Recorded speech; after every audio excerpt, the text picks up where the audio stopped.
জিন এবং মানুষকে আমি ইবাদতের জন্য সৃষ্টি করেছি। আর যেখানে আল্লাহ ক্ষতির কথা বললেন, ইন্নাল ইনসানা লাফি খুসর, এখানে আল্লাহর বলা দরকার ছিল, কি বলা দরকার ছিল? ইন্নাল জিন্না ওয়াল ইনসানা লাফি খুসর, নিশ্চয় জিন এবং মানুষ ক্ষতির ভিতরে। তো ইবাদতের কথা বলার সময় আল্লাহ জিন ইনসান একত্র করলেন, আর ক্ষতির কথা বলার সময় আল্লাহ জিনক বাদ দিলেন। এই জিনক বাদ দেওয়ার কারণ কি আপনারা জানেন? একটা লোক কথা কয় না, না জানলে বলবেন জানি না। জোরে কন, আরো জোরে কন। যার মুখ খুলতেছে না ওই মনে জানে। আপনারা এখানে যে আইছেন, আমাকে যে নিয়ে আইছেন, আমি বিশ্বাস করেন গত রাত্রে যেখানে মাহফিল করছি সেখানে লক্ষাধিক লোক। আমি শুধুমাত্র বগুড়া জেলা ছাড়া অন্য কোনো জেলা গেলেই এলা প্যান্ডেল তেজ হয় এই সময়। কিন্তু যে কয়েকজন লোক আপনারা এখানে আইছেন তারা যদি হোহা না করেন, বুঝলেন, তাহলে আমার কাছটা কিছু বার করে পারবেন না। এই জন্য একটু হা হু করা লাগবে। তাহলে আপনারা জানেন না, সবাই বলেন আমরা জানি না। কারণ আল্লাহ জিন এবং ইনসান এই দুইটা সৃষ্টির দিকে আপনারা খেয়াল করে দেখেন। আপনারা বলেন তো, জিনক সৃষ্টি করে আল্লাহকে ফেরেশতা দিয়ে সেজদা করে লিসা, কিন্তু আদমকে যখন তৈরি করলেন, আগে তো জিনক সৃষ্টি করছে, তারপরে তো মানুষ। জোরে কোন ঠিক কিনা? আদমকে তৈরি করে আল্লাহ কি বললেন? উসজুদু লিআদম, রে ফেরেশতা তোমরা আদমকে সেজদা করো। সমস্ত ফেরেশতা আদমকে সেজদা করলেন, কিন্তু একজন করলেন না। এই যে গল্প করা চলবে না, এই যে বাবা কি এক মোবাইল কি শুরু করছে রে। সমস্ত ফেরেশতারা সেজদা করলো, কিন্তু একজন করলো না। আপনারা বলেন তো, ওটা কি ফেরেশতা?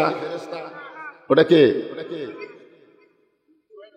ওটা জিনেরই সন্তান।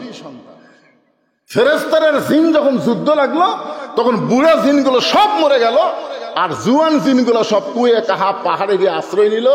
আর এই জিনের বাচ্চা মাটিতে খেলে গড়াগড়ি করে, ছোট বাচ্চা গড়াগড়ি করতেছে। তখন ফেরেশতাকে আল্লাহ আসার মারা মারবো নাকি? আল্লাহ তখন বললেন, কুল্লু মাউলুদুন ইউলিদু আলাল ফিতরা, এ এখনো পাপ করার বয়স হয়নি, ছোট, এক মারবা কেন? তো বলে এর তো সবাই দৌড় মারছে, বুড়ারা মরিছে, জুয়ানগুলা সব পাহাড়ের গুহার মধ্যে আশ্রয় নিছে, তাহলে এই ছোটটা কি করব? আল্লাহ বললেন, একে তোমাদের কাছে নিয়ে আসো। তখন ওই ছোট জিনের বাচ্চাকে ফেরেশতারা তাদের কাছে নিয়ে আসলো। আস্তে আস্তে বড় হলো। এক সময় চাল চরিত্র ইবাদত দেখে আল্লাহ তাকে বললেন মুআল্লিমুল মালাইকা। যদিও ফেরেশতা নয়, তারপরে সমস্ত ফেরেশতাদের ওস্তাদ বানায় দিলেন। জোরে বলেন সুবহানাল্লাহ। সবাই সেজদা করলো, ওই মাথা খাড়া করে থাকলো, ওই আর সেজদা করলো। তা আল্লাহ ডাক দিয়ে বললো, কে ইবলিস, এই সবাই আদমকে সেজদা করলো, তুই করলি না কেন? ইবলিস বলতেছে, আল্লাহ এই মাথা শুধু আপনাকে সেজদা করবে, আপনি ছাড়া অন্য কাউকে সেজদা করবে না। আপনার বলেন তো, ইবলিসের কথা ভালো না খারাপ? খারাপ করে দেখলেন। কথা ভালো, কিন্তু অন্তর। আল্লাহু আলিমুম বিজাতিস সুদূর। আল্লাহ তাআলা ইবলিসের অন্তরের দিকে তাকায় দেখে, ইল্লা ইবলিসা আবা ওয়াস্তাকবার, আদমকে যে ইবলিস সেজদা করেনি, এটা অহংকারের কারণে। জোরে কান, কিসের কারণে? আজও যারা নামাজ পড়ে না, আল্লাহকে সেজদা করে না, এরা হলো ইবলিসের সেরা চামুন্ডা। জোরে বলেন কথা ঠিক? আল্লাহ বলেন, বের হয়ে যা, আমার রহমতের এরিয়ার মধ্যে তোর কোনো জায়গা নাই, যা। তো এখন ইবলিস যাওয়ার সময় বলতেছে, আল্লাহ আপনি যখন আমাকে বাইর করে দিচ্ছেন, আমার থাকার তো কোনো উপায় নাই, তো যাওয়ার আগে আপনাকে একটা প্রশ্ন করবার চাই। আল্লাহ বলে, কি প্রশ্ন? ইবলিস বলতেছে, আল্লাহ আমার প্রশ্ন হলো, আল্লাহ বড় না আদম বড়? প্রশ্নটা খুব খেয়াল করবেন। ইবলিস কি প্রশ্ন করতেছে? যে আমার প্রশ্ন হলো, আল্লাহ বড় না আদম বড়? আল্লাহ কয়, কে রে ইবলিস, এই তোর কি মনে হয়? ইবলিস বলতেছে, আল্লাহ 6 লক্ষ বছর আপনাকে সেজদা করছি, আর আদমকে শুধু একটা সেজদা করিনি। একটা সেজদা না করার কারণে আপনি যদি এরিয়ার থেকে বের করে দেন, তাহলে 6 লক্ষ বছর সেজদা করলাম, তার খবর কি? একটা সেজদা না দেওয়ার কারণে রহমতের এরিয়া থেকে যদি আমাকে বের করে দেন, তাহলে 6 লক্ষ বছর সেজদা করলাম, তার খবর কি? আল্লাহ বলে, ইবলিস, আমি আল্লাহ আদমকে এত ভালোবাসি, আমার চাইতেও অনেক বেশি। একটা সেজদা না দেওয়ার কারণে তোমার 6 লক্ষ বছরের সেজদা আমি বাতিল করে দিয়েছি। আপনারা সুবহানাল্লাহ বলেন না, মানে বুঝবার পারেন না। বুঝতে পারছেন? বুঝবার পারলে সুবহানাল্লাহ বলা ছাড়া একটা মুখও থাকবে। আমি আল্লাহ আদমকে এত ভালোবাসি, আমার চাইতেও অনেক বেশি। আল্লাহর চাইতে আল্লাহ আদমকে বেশি ভালোবাসে। আর এই ভালোবাসার কারণে একটা সেজদা না দেওয়ার কারণে তোমার 6 লক্ষ বছরের সেজদা আমি বাতিল করেছি। তাহলে চিন্তা করেন, আল্লাহ ইবাদতের সময় জিন ইনসান একত্র করলেন, আর ক্ষতির কথা বলার সময় আল্লাহ জিনক বাদ দিলেন। জিনক বাদ দেওয়ার কারণ হলো আল্লাহ ইনসানকে এত ভালোবাসে যে মানুষ যেন ক্ষতির মধ্যে না পড়ে। এই ওষুধ আল্লাহর কাছে আছে না নাই? আল্লাহ বললেন, ইল্লাল্লাযীনা আমানু ওয়া আমিলুস সালিহাতি ওয়া তাওয়াসাউ বিল হাক্কি ওয়া তাওয়াসাউ বিস সাবর। এখানে বিষয় হলো 4টা। জোরে কোন কয়টা? 4টা বিষয় আপনাদের সামনে আলোচনা করা হবে। একটু মনোযোগ দিয়ে শোনার দরকার আছে না নাই? 1 নম্বর বিষয়ের নাম হলো ঈমান। ঈমান যদি না থাকে, আপনি যতই ভালো কাজ করেন, একটা কাজও আল্লাহর দরবারে কবুল হবে না। জোরে বলেন, 1 নম্বর বিষয়ের নাম কি? ঈমান যদি না থাকে। আপনার বলেন তো, আমাদের বাংলাদেশে শতকরা কত ভাগ মুসলমান? এ বাংলাদেশ কত? 95। 95 পেয়েছি। হায় হায়, 92। আসলে এবার জরিপে দেখা গেছে 92% মুসলমান। এই 92% মুসলমান শতকরা হিসাবে বাংলাদেশে। তো কত পার্সেন্ট ইমানদার? না, 92% মুসলমান করলেন, কিন্তু ইমানদার কত পার্সেন্ট?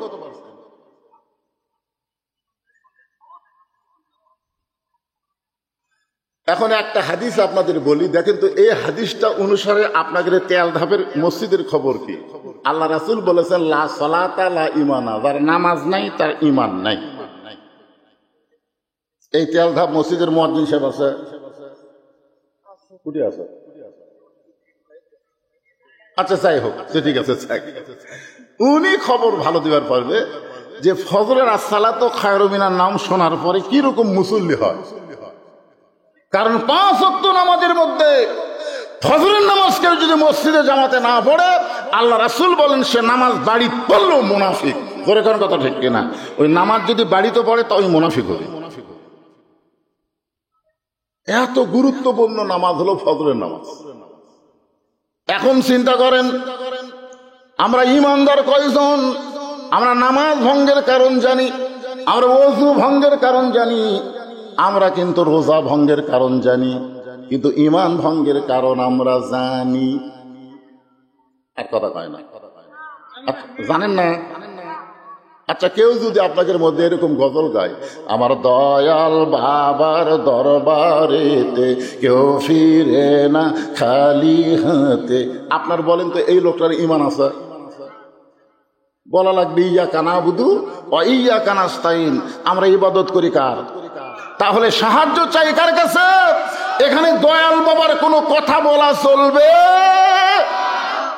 ঈমান ভঙ্গের 1 নম্বর কারণ হলো শিরক করা, আল্লাহর সঙ্গে কাউকে শরীক করা। সাথে সাথে ঈমান ভেঙ্গে ওই মুমিন থেকে মুশরিক হয়ে যায়। আপনাকে এলাকায় দুর্গা পূজা হচ্ছে? হয়নি? বাঁচছেন? আরে আপনাদের গাঁও না থাকলে এলাকাত হয়নি? আচ্ছা, দুর্গা পূজার আগে হিন্দু ঠাকুর বলল যে মুসলমানের অত্যাচারে এত ভিড়, আমরা ঠিক মতো পূজাই করে পারলাম না। আপনারা বলেন তো, হিন্দু ঠাকুর যদি বলে যে মুসলমানের ভিড়ের কারণে আমরা ঠিক মতো মা দুর্গাকে পূজা করতে পারলাম না মুসলমানের কারণে, তাহলে হিন্দু ঠাকুরকে দেখবার যে সমস্ত মুসলমান গেছে এরা আর মুমিন আছে? এরা মুসলমান নাম আছে কিন্তু মুশরিক হয়ে গেছে। সাহাবারা বললেন, হে রাসূলুল্লাহ, এই ঈমান সম্পর্কে আমাদেরকে সুন্দর করে একটু বললে ভালো হয়।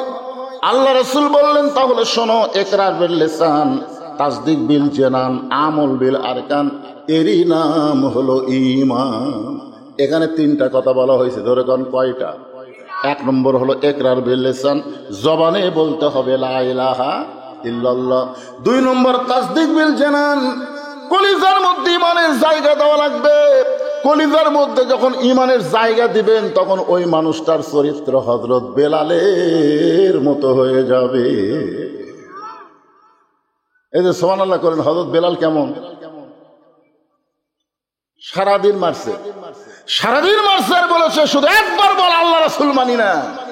বেলাল বলে, যত মারো, লা ইলাহা ইল্লাল্লাহ ছাড়া আমার কোনো কথাই নাই। সারাদিন মারার পরে সারা রাত বুকে পাথর চাপা দিয়ে রাখছে, এত বড় পাথর যে একটা সুস্থ মানুষকে চাপা দিলে সাথে সাথে সে বেলুন ফোটার মতন ফুটে মরে যাবে। কয়েকজন যুবক কাফের পাথর এনে বেলালের বুকে চাপা দিল। আবু জেহেল বলল, পাথরের ভারীতে এমনি মরে যাবে। সবাই যখন পাথর চাপা দিয়ে রাত্রেবেলা চলে গেল, এমন সময় বেলাল বলতেছে, আল্লাহ তুমি আমার জাতির পিতা ইব্রাহিমের জন্য আগুনের চুলা যদি শান্তির বাগান বানানো পারো, তুমি যদি মুসা নবীর জন্য সাগরকে রাস্তা বানানো পারো, তাহলে তুমি তো সে আল্লাহ আছো, তুমি কি আমার বুকের পাথর তুলার মতন পাতলা করে দিবার পারবা না? যখন আল্লাহ পারবে কি পারবে না? পারবে না। বেলালের ঈমানের কাছে পাথর আল্লাহ তুলে বানিয়ে দিচ্ছে। সকালবেলা কাফেরেরা বেলালের লাশ নিতে এসে দেখে বেলালের নিঃশ্বাসে পাথর উঠতেছে আর ডাকতেছে, উঠতেছে আর ডাকতেছে। আপনারা বলেন তো, ইমানদারের পাওয়ার আছে না নাই? ইমানদারের নিঃশ্বাসের কারণে মনে মনে টনে টনে ওজনের পাথর উঠতেছে আর ডাকতেছে। একজন যুবক গিয়ে আবু জেহেলকে বলে, নেতাজি, যেই পাথর চাপা দিলেই বেলাল মরে যাবে, সেই পাথর নিঃশ্বাসের সঙ্গে উঠতেছে আর ডাকতেছে। আবু জেহেল আর বেলালের মনিব উমাইয়া দুইজন দৌড়ে এসে বেলালের মুখের মধ্যে হাতটা ঢুকায় জিব্বাটা টেনে বের করে এই জিব্বার মধ্যে পেরেক ঢুকায় দেয়, জিব্বার মধ্যে পেরেক ঢুকায় দেয়। তারপরেও যেন বেলাল আল্লাহ বলতে না পারে। বেলাল আল্লাহ না বলতে পারলেও আহাত আহাত আহাত আহাত শব্দ উচ্চারণ করতেছে। সমস্ত কাফেররা হই হট্টগোল করে হাসতেছে। বেলাল চোখের পানি বের করে, মাবুদ, জীবন চলে যাবে, কিন্তু একটা মুহূর্তের জন্য তুমি ছাড়া আমি থাকতে চাই না। সঙ্গে সঙ্গে কোরআনের আয়াত নাজিল হয়ে গেল, ওয়াহুয়া মাআকুম আইনামা কুনতুম। বেলাল, তুমি আছো যেখানে, আমি আল্লাহ আছি সেখানে। লিল্লাহে তাকবীর। তাহলে ইমানের 3 নম্বর কি? আমল বিল আরকান। ইমান অনুযায়ী আমল করা লাগবে। আপনারা বলেন তো, সূরা আসরের 2 নম্বর বিষয় হলো ও আমিলুস সলিহা, নেক আমল করা। এ ভাইজান মনোযোগ দিয়ে শোনেন, ইমান অনুযায়ী যদি আমল করতে চান, 1 নম্বর আমলের নাম কি? যে আমল না করলে ইমান থাকে না। আমি আগে হাদিস বলেছি, যে আমল না করলে, আপনি যদি রোজা না করেন আপনাকেও কাফের বলতে পারবে না। আপনি যদি হজ না করেন আপনাকেও কাফের বলতে পারবে না। আপনি যদি যাকাত দিবার না পারেন আপনাকেও কাফের বলতে পারবে না। কিন্তু মান তারাকা সালাত মুতাম্মিদান ফাকাত কাফারা, ইচ্ছা করে 1 ওয়াক্ত নামাজ বাদ দিল, সে কাফের হয়ে গেল, কাফের হয়ে গেল। তাহলে আপনারা বলেন তো, আমলের মধ্যে যে কয়টা আমল আল্লাহ দিছে, এর মধ্যে 1 নম্বর আমলের নাম কি? সবাইকে বলা লাগবে। 1 নম্বর আমলের নাম কি? নামাজ। কয় ওয়াক্ত পড়েন? কয় ওয়াক্ত? জুমার নামাজের কতগুলো আছে পাটি, সবার শেষে এসে আগে যায়। এরকম কিছু মুসল্লি আছে না নাই? এখন হয়েছে, দেখবেন আসবে সবার শেষে, যাবে সবার আগে। একজনের বইয়ের পেটে বাচ্চা আইছে, নিয়ত করছে, আল্লাহ তুমি যদি আমাকে একটা পুত্র সন্তান দাও, আমি পীর সাহেবকে 1 সন্ধ্যা ভাত খিলাবো। আল্লাহ একটা কন্যা সন্তান দিছে, আর ভাত কিরান লাগে? পরের বারে আবার একটা বইয়ের পেটে বাচ্চা আইছে, নিয়ত করছে, আল্লাহ তুমি যদি আমাকে একটা পুত্র সন্তান দাও, আমি মসজিদের ইমামকে 1 সন্ধ্যা ভাত খিলাবো। আল্লাহ সেইবারও একটা কন্যা দিছে।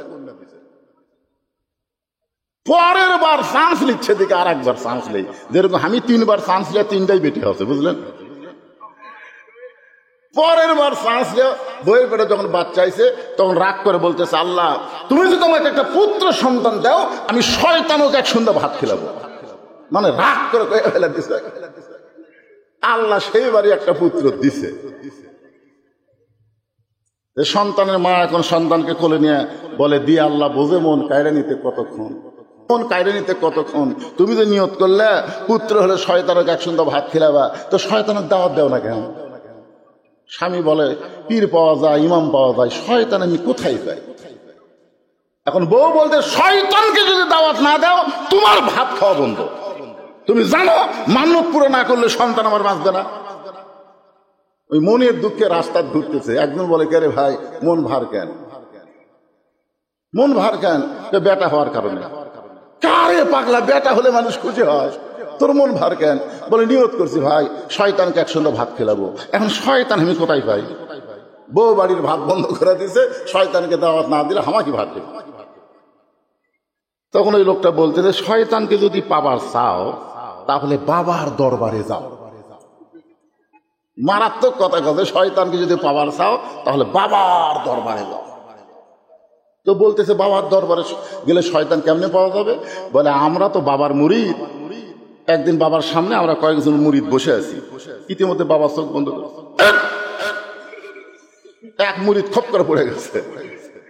বলতেছে, বাবা আপনি চোখ বন্ধ করে থাকতে থাকতে এরকম হঠাৎ ঝাঁকি মারার কারণ? বলে, আমি চোখ বন্ধ করে দেখতেছি কাবার উঠে একটা মুরগি ঘুরতেছে, এটি থেকে ঝাঁকি দিয়ে মুরগি খেতে দিলাম, যদি পায়খানা করে। মুরিদরা কয়, হাই রে বাবা, কোথায় কাবা আর কোথায় বাবা? যে বাবা চোখ বন্ধ করলে কাবা ঘরের মুরগি দেখবার পায়, সেই বাবার কাছে যা, শয়তান কোন জায়গাতে আছে বাবাই কবার ধরে যা। মুরিদের কথা মতোই বাবার দরবারে গেছে। বাবা বলতেছে, কে রে তোকে নতুন দেখতেছি, তোর নিয়ত কি? তোকে তো কোনোদিন দেখি না। বলে, বড় আশা নিয়ে আইছে বাবা, শয়তান কোন জায়গাতে আছে একটু খবর দেন তো। বাবা কয়, শয়তান খবর কেন? বলে, আমার একটা ছেলে হয়েছে, আমি নিয়ত করছি শয়তানকে একসঙ্গে ভাত খেলাবো, কিন্তু শয়তানকে খুঁজে পাচ্ছি না। কেন তুই নিয়ত করে পারিস না পীর সাহেব একসঙ্গে ভাত খেলাবো? বলে, হ্যাঁ বাবাকে খাওয়াবার চাইছিলাম, কন্যা হচ্ছে। ইমামকে খাওয়াবার চাইছিলাম, কন্যা হচ্ছে। যেই শয়তানকে খাওয়াবার চাইছি পুত্র হচ্ছে। বাবার হাতে এক লাঠি ছিল, মারছে বাড়ি। ওই বাড়ি খায় আসতেছে, আস্তে আস্তে রাস্তার মধ্যে ইমামের সাথে দেখা। ইমাম বলছে, ভাই কোথায় গেছেন? বলে, বাবার দরবারে। কেন? বলে, শয়তানের খোঁজে। খোঁজ তো দিবার পারলো না, লাঠিতে মারলো বাড়ি। ইমাম বলতেছে, শয়তানকে খুঁজবার অত দূর যাওয়া লাগবে কেন? ওই ৮ যাওয়া লাগবে, শয়তানে খুঁজবে? অত দূর যাওয়ার দরকার নাই। শয়তানকে যদি পাবার চান, লাগাতার ৩ জুম্মা মসজিদের শেষ কাতারে নামাজ পড়বেন। আপনি খালি খেয়াল করে দেখবেন, সবার শেষে আসে কে, সবার আগে যায় কে? সবার শেষে আসবে, সবার আগে যাবে। একই লোক যদি লাগাতার ৩ জুম্মা এই আমল করে, তাহলে বুঝবেন উই শয়তান। সবার শেষে আসে, সবার আগে যায়। একই লোক যদি লাগাতার কয় জুম্মা, ৩ জুম্মা যদি আমল করে, তাহলে বুঝবেন ওই শয়তান। ওরে এক সুন্দর ভাত খাওয়ায় দিলে আপনার মান্যত পুরা হবে। কারণ আল্লাহ কোরআনে বলেছেন, মিনাল জিন্নাতি ওয়ান নাস। শয়তান খালি জিনের মধ্যে না, শয়তান মানুষের মধ্যে আছে। এখন মসজিদের শেষ কাতারে নামাজ শেষ করে বসে আছে, সবার শেষে আসে কে? প্রথম জুম্মায় দেখে সবার শেষে আইছে ওর চাচা। সবার শেষে কে আইছে? ওর চাচা। মনে মনে বলতেছে, কাজ কামের ভিড়ে চাচা না হয় সবার শেষে আইলো, চাচা যেন আগে বার না হয়। দেখে সবার আগে ওর চাচাই বার হয়ে গেল। দ্বিতীয় জুম্মায় দেখে সবার শেষে ওর চাচা, সবার আগে ওর চাচা। এখন তৃতীয় জুম্মা আল্লাহ বলতেছে, আল্লাহ আজকে ফাইনাল জুম্মা, আল্লাহ আজকে যেন চাচা সবার শেষে না আগে। ওই যতই দোয়া করুক, শয়তানের জন্য দোয়া করল হবি। সবার শেষের চাচাই আইছে, ওই এখন বলতেছে আল্লাহ শেষে আইছে, কিন্তু সবার আগে যেন বার না হয়। অন্তত চাচার আগে কেউ একটা বার হোক, কারণ আমি শয়তান দেখবার চাই। তাই বলে বাপের ছোট ভাই শয়তান হোক, এটা আমি দেখবার চাই না। কিন্তু যেই মাত্র সালাম ফিরেছে, চাচাই আগে বার হয়ে গেছে। একদিক দিয়ে খুশি, একদিক দিয়ে বেজার। খুশি হওয়ার কারণ হলো শয়তান পাওয়া গেছে, আর বেজার হওয়ার কারণ হলো চাচাই শয়তান। এখন চাচার বাড়িতে গিয়ে বলে, চাচা আগামী সোমবারে আমার বাড়িতে আপনার দাওয়াত। আগামী সোমবারে দুপুর বেলায় আমার বাড়িতে আপনার দাওয়াত। চাচা ছোট বাচ্চার মতন কাঁদতেছে। বাচ্চা বলে, চাচা কান্দেন কেন? চাচা কান্দার বলে বর্তমানে বইয়ের অত্যাচারে, বেটার বইয়ের অত্যাচারে বেটার বাড়িতে আমার খাওয়া হয় না, আপনি ভাস্তা হয়ে আমার দাওয়াত দিলি। অনেক বেটার বউ আছে, বেটার বউ হওয়ার পর থেকে বাপ মাকে আর দেখতে দেয় না। ধরে কোন কথা ঠিক কিনা? এরকম আছে না? না, শাশুড়ি বসে আছে বইয়ের কাছে, এখন জামাই বলতেছে আম্মা আমি ঘোড়া ডাব যাচ্ছি, আম্মা আপনি ডাব খাবেন না গ্লুকোজ খাবেন, ডাব খাবেন না গ্লুকোজ খাবেন। বউ বলতেছে আমার মাও দুটাই খায়, দুটাই খায়, ডাবও খায় গ্লুকোজও খায়। তখন বলতেছে আমি আম্মার জন্য ডাবও আনবো গ্লুকোজ আনবো। এই কথা বলে ওই ব্যাগলা বের হচ্ছে, দেখে দরজা তোর মা খাড়া হয়ে আছে, মায়ের দিকে তাকায় না, মাথা নিচু করে যাচ্ছে। মা বলতেছে বাবা গত সপ্তাহে 10 টাকার পান আনছিলি, পান ফুরে গেছে, আজকে যখন ঘোড়া ধাপ বাজারে যাচ্ছিস আমার জন্য এক বিড়া পান আনিস। বলে এই জন্যই তো তাকাই না, খালি খাই খাই খালি খাই খাই। 10 টাকার পান দিয়ে একমাস চলন যায় না। নিজের মাকে বলতেছে খাই খাই, আর শাউরের জন্য ডাব আর গ্লুকোজ আনবার চাই। এরকম পাটা মার্কা বেটা আছে না নাই? জোরে করে আছে না নাই? এখন চাচা কান্দার বলে বর্তমানে বেটার বইয়ের অত্যাচারে বেটার বাড়িতে আমার খাওয়া হয় না, আপনি ভাস্তা হয়ে চাচার দাওয়াত দিলি। ভাস্তা মনে মনে কয় কি দেখেছে দাওয়াত দিছি, আগে বলবো না, আগে কাম হয়ে যাক তারপরে বলবো। ধরে কোন ঠিক কিনা? বাগান একটু মনোযোগ দেন। এইরকম জুমার নামাজ আদায় করে অনেক আল্লাহর বান্দা। আগামী সোমবারে চাচার ভাস্তার বাড়িতে চাচার দাওয়াত, আমি আপনাদের অবশ্যই বলবো খবরটা কি হয়। তার আগে যারা শুধু জুম্মার নামাজ পড়ে তাদের জন্য বলতেছি। একজন আমাকে বলতেছে হুজুর আমি 5 ওয়াক্ত পড়ি না, শুধু জুম্মার নামাজ পড়ি, আমি কি বেনামাজি? কন আপনি কন, আমি তো জুম্মার নামাজ পড়ি হুজুর, তাই বলে কি আমি বেনামাজি? আল্লাহ আমাকে জান্নাত দিবে না?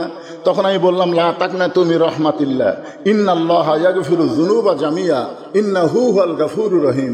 আল্লাহর দয়ার কোনো সীমা? আল্লাহ হাসরের ময়দানে বলবে এই যারা 5 ওয়াক্ত নামাজ পড়নি, খালি জুম্মার নামাজ পড়েছো, আমি আল্লাহ তাদেরকে জান্নাত দিয়ে দিলাম, যাও। তখন খালি জুম্মা যারা পড়ছে এরা খুশি হবি ভাই, ওরা কষ্ট করে ফজর পড়ছে, জোহর পড়ছে, এসা পড়ছে, খালি জুম্মা পড়ে জান্নাতে যাচ্ছি রে। জান্নাতের দরজার যায় দেখে বিশাল একটা তালা। জুম্মা পাটি বলবে আল্লাহ জান্নাত দিলেন, জান্নাতের দরজার যে তালা লাগানো আছে, আল্লাহ বলতেছে খুঁজা দেখ চাবি তোদের কাছে আছে। এবার জুম্মা পাটি খুঁজা দেখবে, পকেটের মধ্যে একটা চাবি আছে, ওই চাবিটা তালার মধ্যে ঢুকবে কিন্তু ঘুরবে না, ঢুকবে ঠিকই ঘুরবে না। বলে আল্লাহ চাবি তালার মধ্যে ঢুকলো কিন্তু ঘোরে না। আল্লাহ বলে তালার মধ্যে 5টা দাগ আছে, তোর চাবির মধ্যেও 5টা দাগ থাকা লাগবে, দাগে দাগে মিল হবে, কুটটুস করে তালা খুলবে। তোর চাবির মধ্যে দাগ আছে, তাই তেল তেলা। আল্লাহ কিসের 5টা দাগ? আল্লাহ বলবেন ফজর জোহর আসর মাগরিব এশা, এই 5 ওয়াক্ত নামাজ যারা পড়বে আসসালাতু মিফতাহুল জান্নাহ, তাদের চাবিটা জান্নাতের দরজা খুলে যাবে। জোরে বলেন সুবহানাল্লাহ। তাহলে ঈমানকে রক্ষা করতে গেলে 1 নম্বর ইবাদতের নাম কি? আরো জোরে বলেন নামাজ। পুরুষ মানুষের জন্য 1 নম্বর ইবাদতের নাম হলো নামাজ। কিন্তু যারা নারী, এই তেল ধাপের মরদেরা, আপনারা তো 1 নম্বর আমল হলো নামাজ, কিন্তু যারা মেয়ে মানুষ তার জন্য 1 নম্বর আমল কি? আমি চা খাই না ভাই, জীবনেও চা খাই না। এদের উপর 42 বছর হয়ে গেল আমার ওয়াজের বয়স, চা কেউ খিলাফ পার নেই। আমি সেই দিন চা খাবার চাইছি যেদিন আমার সামনে বসা শ্রোতারা সবাই 1 কাপ করে থাকবে। কারণ খাওয়ার একটা আদব আছে, একলা খাইও না, সবাই মিলা খাও। জোরে কোনো কথা ঠিক কিনা? এক সাহাবী নবীর কাছে 1 গ্লাস দুধ নিয়েছে, এসে বলতেছি ইয়া রাসূলুল্লাহ এই দুধটা যদি আপনি পান করেন তাহলে আমি খুবই খুশি হই। নবী গিলাসের দিকে তাকালেন আর সাহাবীর দিকে তাকালেন। নবী তাকায় দেখে সাহাবী খুব গরিব মানুষ। সাহাবী খুব কি মানুষ? গরিব মানুষ। 1 গ্লাস দুধ। নবী কানে কানে বলে আমার কাছে আসো। যে কাছে আসে তখন বলতেছে তুমি যে 1 গ্লাস দুধ দিয়েছ আমার খিলানোর জন্য, যখন আমি একলা থাকি তখন আমার দিতে পারো নি। এখন এতগুলো সাহাবীর সামনে আমি ওয়াজ করতেছি আর তুমি 1 গ্লাস দুধ দিয়েছ। তোর কাছে হুজুর আমার বাড়ির তো আর নাই, তোর বাড়ির যখন নাই তোর বস। বসে আল্লাহ রাসূল বলতেছে আবু বকর তোমার থেকে শুরু হবে, এই গিলাসটা নাও, তুমি পেট ভরে দুধ পান করে উমরকে দিবে, উমর পেট ভরে পান করে ওসমানকে দিও, ওসমান পেট ভরে পান করে আলীকে দিও। এইভাবে রাসূল বললেন যে সবাই পেট ভরে দুধ পান করে আর একজনকে পার করে দিও। তাও আবু বকর গিলাসের দুধের দিকে তাকায় চিন্তা করে, যে দুধ আছে, আমি 2 ঢোক খালি দুধ শেষ, পেট ভরে কেমনি হবে? আবু বকর রাদিয়াল্লাহু বারবার গিলাসের দিকে তাকায় থাকে। রাসূল ডাক দিয়ে বলে, আলী, আবু বকর, যে 2 চোখ তোমার গিলাসের দুধ কম দেখতেছে, এই 2 চোখ তুমি বন্ধ করে দাও। সঙ্গে সঙ্গে আবু বকর 2 চোখ বন্ধ করে দেখে তার হাতে দুধের গিলাস নাই, ওই গিলাসটা যেন আল্লাহ দুধের ভাণ্ড বানায়া দিছে। পেট ভরে দুধ পান করে উমরকে দেয়। উমর ফারুক আবু বকরের মুখের দিকে তাকায় আর গিলাসের দিকে তাকায়। আবু বকর বলে, উমর কি দেখতেছে? বলে, আপনি যে ঢক ঢক করে খাইলেন, কি খেলেন? আপনি যে খাইলেন, খাবার যে ঢক ঢক করে একটা শব্দ শুনলাম, দুধ তো সাথাই আছে। আবু বকর বললেন, উমর চোখ বন্ধ কর, বন্ধ কর। উমর ফারুক চোখ বন্ধ করে দেখে তার হাতে দুধের গিলাস নাই, আল্লাহ তাআলা দুধের বালতি বানায় দিছে। জোরে করে সুবহানাল্লাহ। সবাই চোখ বন্ধ করে দুধ পান করে পেট ভরে গেল। নবীর কাছে দুধের গিলাস দিল, নবী দুধ পান করে সাহাবীকে বলল, ধরো গিলাস ধরো। সাহাবী তাকায় দেখে যা দুধ তাই আছে। বলল, ইয়া রাসূলুল্লাহ, যা দুধ দিলাম তাই আছে। রাসূল বললেন, তোমার দুধ তুমি দিয়েছো, কিন্তু তুমি দাওয়াতকারী, আর যিনি খাওয়াইছেন তিনি হলেন আল্লাহ। খাওয়ানোর মালিক কে? তুমি দাওয়াতকারী। আল্লাহ তাআলা তোমার দুধের উপরে বরকত দিয়া, আমা মিন দাব্বাতিন ফিল আরদি ইল্লা আলাল্লাহি রিজকুহা। জোরে বলেন আল্লাহু আকবার। একটু খেয়াল করেন, পুরুষ মানুষের জন্য 1 নম্বর হলো নামাজ, আর নারীদের জন্য 1 নম্বর হলো পর্দা। আল্লাহ রাসূল বললেন, ফাতেমা, তোমার সঙ্গে আমার গুরুত্বপূর্ণ কিছু কথা আছে। ফাতেমা বললেন, বাবা, কি গুরুত্বপূর্ণ কথা? রাসূল বললেন, ফাতেমা, কখনো কি তোমার মনে হয় যে তোমার বাবা বিশ্ব নবী বলে আল্লাহ তোমাকে জান্নাত দিবে? এই কথা কি কখনো মনে হয়? ফাতেমা বলতেছে, বাবা, সব সময় আমার মনে হয় আমার বাবা বিশ্ব নবী, এই ওসিলায় আল্লাহ আমাকে জান্নাত দেবে। রাসূল বললেন, ফাতেমা, বিশ্ব নবীর মেয়ে হওয়ার কারণে আল্লাহ তোমাকে জান্নাত দেবে না। জান্নাতে যদি যাওয়ার চাও, জান্নাতের আমল করে তোমাকে জান্নাতে যেতে হবে। ফাতেমা বললেন, বাবা, মেয়েদের জন্য জান্নাতের আমল কি? রাসূল বললেন, মাত্র 4টা আমল করা লাগবে। আমার মায়েরা যারা পর্দার অন্তরালে আর বাবারা যারা সামনে আছেন, একটু গুরুত্ব দিয়ে শোনেন। 1 নম্বর নামাজ, 2 নম্বর রোজা, 3 নম্বর স্বামীর খেদমত করা। যখন স্বামী খেদমত চাবে তখন খেদমত করা লাগবে। আর 4 নম্বর হলো সতীত্বের হেফাজত, পর্দা করা। রাসূল বলেন, ফাতেমা, 24 ঘন্টার মধ্যে 5 বার নামাজ পড়লে নামাজের হক আদায় হবে। 24 ঘন্টায় নামাজ পড়া লাগবে না। রমজান মাসে শুধু রমজান মাসে রোজা রাখলে রোজার হক আদায় হবে, সারা বছর রোজা রাখা লাগবে না। ও ফাতেমা, স্বামী যখন খেদমত চাবে তখন খালি স্বামীর খেদমত করবে, সবসময় খেদমত করা লাগবে না। কিন্তু সতীত্বের হেফাজত, পর্দা করা, এই পর্দা ফাতেমা 24 ঘন্টায় করা লাগবে। 1 মুহূর্ত নারীরা পর্দা ছাড়া থাকতে পারবে? কথা জোরে কর না কেন? 1 মুহূর্ত। সঙ্গে সঙ্গে ফাতেমার কাছে একটা ওড়না ছিল, এই ওড়নাটা মাথার উপরে দিয়া ফাতেমা বললেন, বাবা, এই মুহূর্তে আমি পর্দার মধ্যে ঢুকে গেলাম, এই মুহূর্তে আমি পর্দার মধ্যে ঢুকে গেলাম। আল্লাহ রাসূল বললেন, আল্লাহ, আমার মেয়ে পর্দার মধ্যে ঢুকে গেল, আল্লাহ তুমি তার পর্দাকে কবুল করে নাও। ফাতেমা বললেন, পর্দার মধ্যে ঢুকে গেলাম। রাসূল দোয়া করলেন, পর্দার মধ্যে ফাতেমা ঢুকে গেল।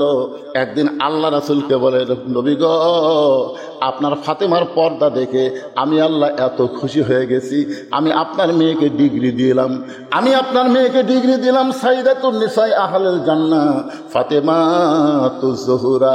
আপনার ফাতেমা হবে জান্নাতি নারীদের নেত্রী। আপনার ফাতেমা হবে জান্নাতি নারীদের নেত্রী শুধুমাত্র এই পর্দার আমলের কারণে। জোরে কর না সুবহানাল্লাহ। রাসূল তো সেই খুশি। ফাতেমা ডাক দিয়ে বলেন, ফাতেমা, আল্লাহ তোর পর্দা কবুল করছে রে, তোকে জান্নাতি নারীদের নেত্রী বানায় দিছে। ফাতেমা তো সে আনন্দ, আল্লাহ আমাকে জান্নাতি নারীদের নেত্রী বানালো। বাংলাদেশের নেত্রী না, জান্নাতি নারীদের নেত্রী। এই কথা বলে রাসূল যখন চলে যাচ্ছে খুব খুশি। এমন সময় আল্লাহ ডাক দিয়ে বলে, হাবিব, খবর আর একটা আছে। রাসূল বললেন, আল্লাহ কি খবর? বলে, আপনার ফাতেমা জান্নাতি নারীর নেত্রী হবে, কিন্তু আপনার ফাতেমার আগে একটা নারী জান্নাতে যাবে। যেই বলছে আপনার ফাতেমার আগে একটা নারী জান্নাতে যাবে, সঙ্গে সঙ্গে নবী বলেন, আল্লাহ, আমার ফাতেমা পর্দার কারণে জান্নাতের একজন নেত্রী হলো, কিন্তু আমার ফাতেমার আগে যেই মেয়েটা জান্নাতে যাবে ওই মেয়েটার আমল কি? আল্লাহ রাসূলকে আল্লাহ বললেন, ওই যে একটা বাড়ি দেখতেছেন? বলে, হ্যাঁ। ওই বাড়ির সামনে একটা জঙ্গল দেখা যায়? বলে, জি।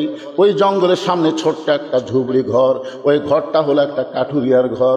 ওই কাঠুরার বিবি জামিলাকে আমি আল্লাহ সবার আগে জান্নাত দিয়ে দিব। আমার মায়েরা যারা পর্দার অন্তরালে, একটু চিন্তা করে দেখেন, জামিল এমন কি আমল করলো যে আমল করার কারণে সাইয়্যিদাতুন নিসায়ে ফাতেমাতে জান্নাতের নারীদের নেত্রী ফাতেমার আগে জামিলাকে জান্নাত দিবে। এটা মেয়ে মানুষের জন্য শোনার দরকার আছে না নাই? আমাদের মেয়েগুলো যদি ভালো হয়, আমাদের দুনিয়ায় জান্নাত হবে, দুনিয়ায় জান্নাত। একদিন হোসেন রাদিয়াল্লাহু নবীর কাছে গিয়ে বলে, নানু ভাই, আমি একটু আপনার কাছে যাবার চাই, আমি একটু আপনার কাছে যাবার চাই। আল্লাহ রাসূল বলেন, হোসেন, এখন দরজা খোলা যাবে না, এখন আমি জান্নাতে আরাম করতেছি, জান্নাতে আরাম করতেছি। হোসেন বলে, আমার নানা ভাঙ্গা ঘরের মধ্যে কথা কয়, আর নানা জান্নাতে আরাম করে, এটা কেমন জান্নাত রে? জান্নাত গিয়ে উকি বেড়া দেখে বিশ্ব নবী তার বিবির উরাতের উপরে মাথা দিয়ে শুয়ে আছে। হোসেন রাগ করে বললেন, না না, আমার নানির উরাতের উপরে মাথা দিয়ে শুয়ে থাকলে জান্নাতে থাকা যায়? নবী বললেন, তুই ছোট্ট মানুষ, তুই বুঝবি না। তোর নানির মতন বউ যদি কেউ ঘরে পায়, ওই ঘরটা দুনিয়াতে আল্লাহ জান্নাত বানায় দেয়। সুবহানাল্লাহ, জোরে বলেন। আজকে যে বউগুলো আমরা পাচ্ছি, এই বউগুলোর কারণে যে সন্তানগুলো দুনিয়াতে আসতেছে, এই সন্তানগুলো অধিকাংশ খারাপ হচ্ছে। ছোটবেলায় আমরা কি গজল গাইলাম, কি বলবো প্রসবের কথা, মা বিনে সেই ব্যথা কেউ তো বুঝিবে না, মাজন থেকে সন্তানের দায়, ওয়াকালে মা মারা যায়, কেন সে মায়ের ভক্তি করো না। এই টেজের উপরে আমরা যে কয়টা আছি সবাই কেউ সিজার করা না, আমরা কি সিজার করা? কথা কর না কেন? আজ থেকে 15 বছর আগে সিজার আছিল, এই যে হঠাৎ সিজার শুরু হলো। আমাকে, হুজুর, আমার ছেলে খালি কান্দে, হুজুর একটু দোয়া দরুদ পড়ে ফু দেন তো। কোরআনের সবচাইতে দামি আয়াত হলো আয়াতুল কুরসি। আয়াতুল কুরসি করে ফু দিলাম, ফু দেওয়া মাত্র ওর কান্নার বেড়ে গেছে, আগে যা ছিল তার চেয়ে বেশি। ওর মাও কয়েকদিন পরে এসে বলতে, হুজুর কি দোয়া দিলেন, কান্না তো থামলই না, বরং বেশি হয়েছে। হুজুর একটু পানি পড়া দেন তো। বিশ্বাস করেন, সূরা ফাতিহা, তাকে সূরাতুশ শিফা বলা হয়, সূরা ফাতিহা, সূরা ফালাক, নাস, এই 3 সূরা একত্র করে 1 বোতল পানি ফুঁক দিয়ে বললাম, মা বিসমিল্লাহ করে খাওয়া দাও। কিছুদিন পরে এসে বলতে, হুজুর বর্তমান দোয়া দরুদের আর কোনো দামই নেই। আমারই মন খারাপ হয়ে গেল যে আল্লাহ সময়ের ওয়াল আসর, সময়ের শপথ করে বলতেছে, আর এই কয় বর্তমান সময়ের কোনো দাম নেই, দোয়া দরুদের দাম নেই। কিছুদিন পরে আবার দেখা, কেমন কান্দিছে, এরকম যদি কান্দে তোমাকে ঘুম পাড়াইতে কষ্ট। না হুজুর আর কান্দে না। আমি বললাম, কোন দোয়াই ভালো আছে? দোয়া লাগেনি হুজুর, ওর বাপ একটা মোবাইল কিনেছে, যখন কান্দে তখনই চালু করে দেয়, আর থামে না। আমার বাচ্চা মোবাইল ছাড়া ভাতই খায় না হুজুর। আমি তখন বললাম, মা তুমি সত্যি করে বলো তো, তোমার এই ছেলেটা কি নর্মালে হয়েছে না সিজার করা? তখন বলছে, হুজুর সিজার করে। সেই জন্যই তো সিজার করা বাচ্চাকে দোয়া দরুদ দেওয়ার কাম হবে না, কাম হবে না। অধিকাংশ সিজারকারী ডাক্তার হলো বড়দ মানুষ। একটা মেয়ে মানুষের পেট কাটতেছে, লাইড়ে আছে, কথা কর না কেন, কথা কর না কেন? প্রত্যেকটা ডাক্তার আলট্রাসাউন্ড করে দেখে নরমালে বাচ্চা হবে, নরমালে বাচ্চা হবে। বাংলাদেশে 3টা জিনিস খেয়াল করবেন। 1 নম্বর হলো ডাক্তারের বইয়ের সিজার লাগে না, ডাক্তারের বইয়ের কি লাগে না। 2 নম্বর হলো মৌলানার বাড়িতে মিলাদ লাগে না। 3 নম্বর হলো পীরের বউ কোনোদিন মুরিদ হয় না। খুব খেয়াল করবেন, পীরের বউ কোনোদিন মুরিদ হবে না, কারণ জানে আমার পীর সাহেব মাঝে মধ্যে মুরিদের বইয়ের দিকে চোখ মারে, এই লুচ্চার হাতে কে মুরিদ হবে না। আর ডাক্তার জানে সিজার করলে মায়েরও ক্ষতি, বাপেরও ক্ষতি, মায়েরও ক্ষতি, বাচ্চারও ক্ষতি, এই জন্য ডাক্তার সিজার করে না। আর মৌলানা মিলে কি পরের বাড়িতে পড়ায়, কিন্তু নিজের বাড়ি মিলাদ পড়ে না। একটু মনোযোগ দিয়ে শুনবেন। সূরা আসরের 2 নম্বর বিষয় ওয়া আমিলুস সালিহাত। আপনাদের সামনে আলোচনা করতেছি কোন আমলের কারণে জামিলা ফাতেমার আগে জান্নাতে যাবে। এই কথা যখন ফাতেমার কানে আসলো, ফাতেমা বলে, বাবা জামিলা এমন কি আমল করলো যে আমল করার কারণে আমার আগে আল্লাহ তাকে জান্নাত দিবে। রাসূল বলে, ফাতেমা জানবার যদি চাও তাহলে তোমাকে তদন্ত করে জানতে হবে। শুধুমাত্র কোন আমলের কারণে জামিলা ফাতেমার আগে জান্নাতে যাবে এইটা জানার জন্য ফাতেমা তদন্তে বের হলেন। আসরের নামাজের পরে চুপি চুপি ফাতেমা জামিলার ঘরের দরজা গিয়ে বললেন, জামিলা, আমি নবীর মেয়ে ফাতেমা, আমি তোমার সঙ্গে একটু দেখা করবার চাই, তুমি একটু দরজা খুলে দাও, আমি তোমার ঘরের ভিতরে ঢুকবো। জামিলা দরজায় কান্না শুরু করে দিলেন। ফাতেমা বলে, জামিলা কান্দো কেন? বলে, কান্দার কারণ হলো আমার সারা জীবনের সাধনা নবীর মেয়ে ফাতেমাকে আমি এক নজর দেখতে চাই। ফাতেমা বলতেছে, দরজা খুললেই দেখা হবে, তাহলে কান্দার কি দরকার? জামিলা বলতেছে, দরজা কেমনি খুলবো, আমার স্বামী বাড়িতে নাই, আর স্বামী কাঠ বিক্রি করতে গেছে বাজারে, স্বামীর হুকুম ছাড়া ফাতেমার জন্য দরজা খুলতে আমি জামিলা বড় ভয় পাই। যেই মাত্র কইছে স্বামীর হুকুম ছাড়া ফাতেমার জন্য দরজা খুলতে আমি জামিলা বড় ভয় পাই, ফাতেমা 2 ধাপ পিছনে আছে, 2 ধাপ পিছনে আছে। সর্বনাশ! একটা মেয়ে মানুষের জন্য আর একটা মেয়ে দরজা খুলবে, তাও আবার স্বামীর হুকুম লাগবে। এই মায়েরা মনোযোগ দিয়ে শোনেন। একটা ফকুনি ভিক্ষা করে বেড়াচ্ছে, মা একটা ভিক্ষা দে, কোনোদিন কয় না বাবা একটা ভিক্ষা দে, কোনোদিনও মা একটা ভিক্ষা দে। মা দরজা খুলে দিছে, ওই ঘরের মধ্যে যায়, বাড়ির মধ্যে যায়, দেখে মোটর সাইকেল কোন জায়গা থসে, কি কোন জায়গা থসে, এই শালা ফকুনি সব দেখছে। দেখে এসে চোরক কষে, মোটর সাইকেল ওই ধারত থাকে, ওই ধারত থাকে, পাওয়ার টিলা সব কষে। পর 2 দিন পর চুরি হয়ে গেছে। এখনকার অধিকাংশ চোরের সাথে ফকুনির লাইন আছে। কথা কন না কেন, কথা কন না কেন ভাই রে? নবীর শিক্ষা করো না ভিক্ষা, মেহনত করো সবে।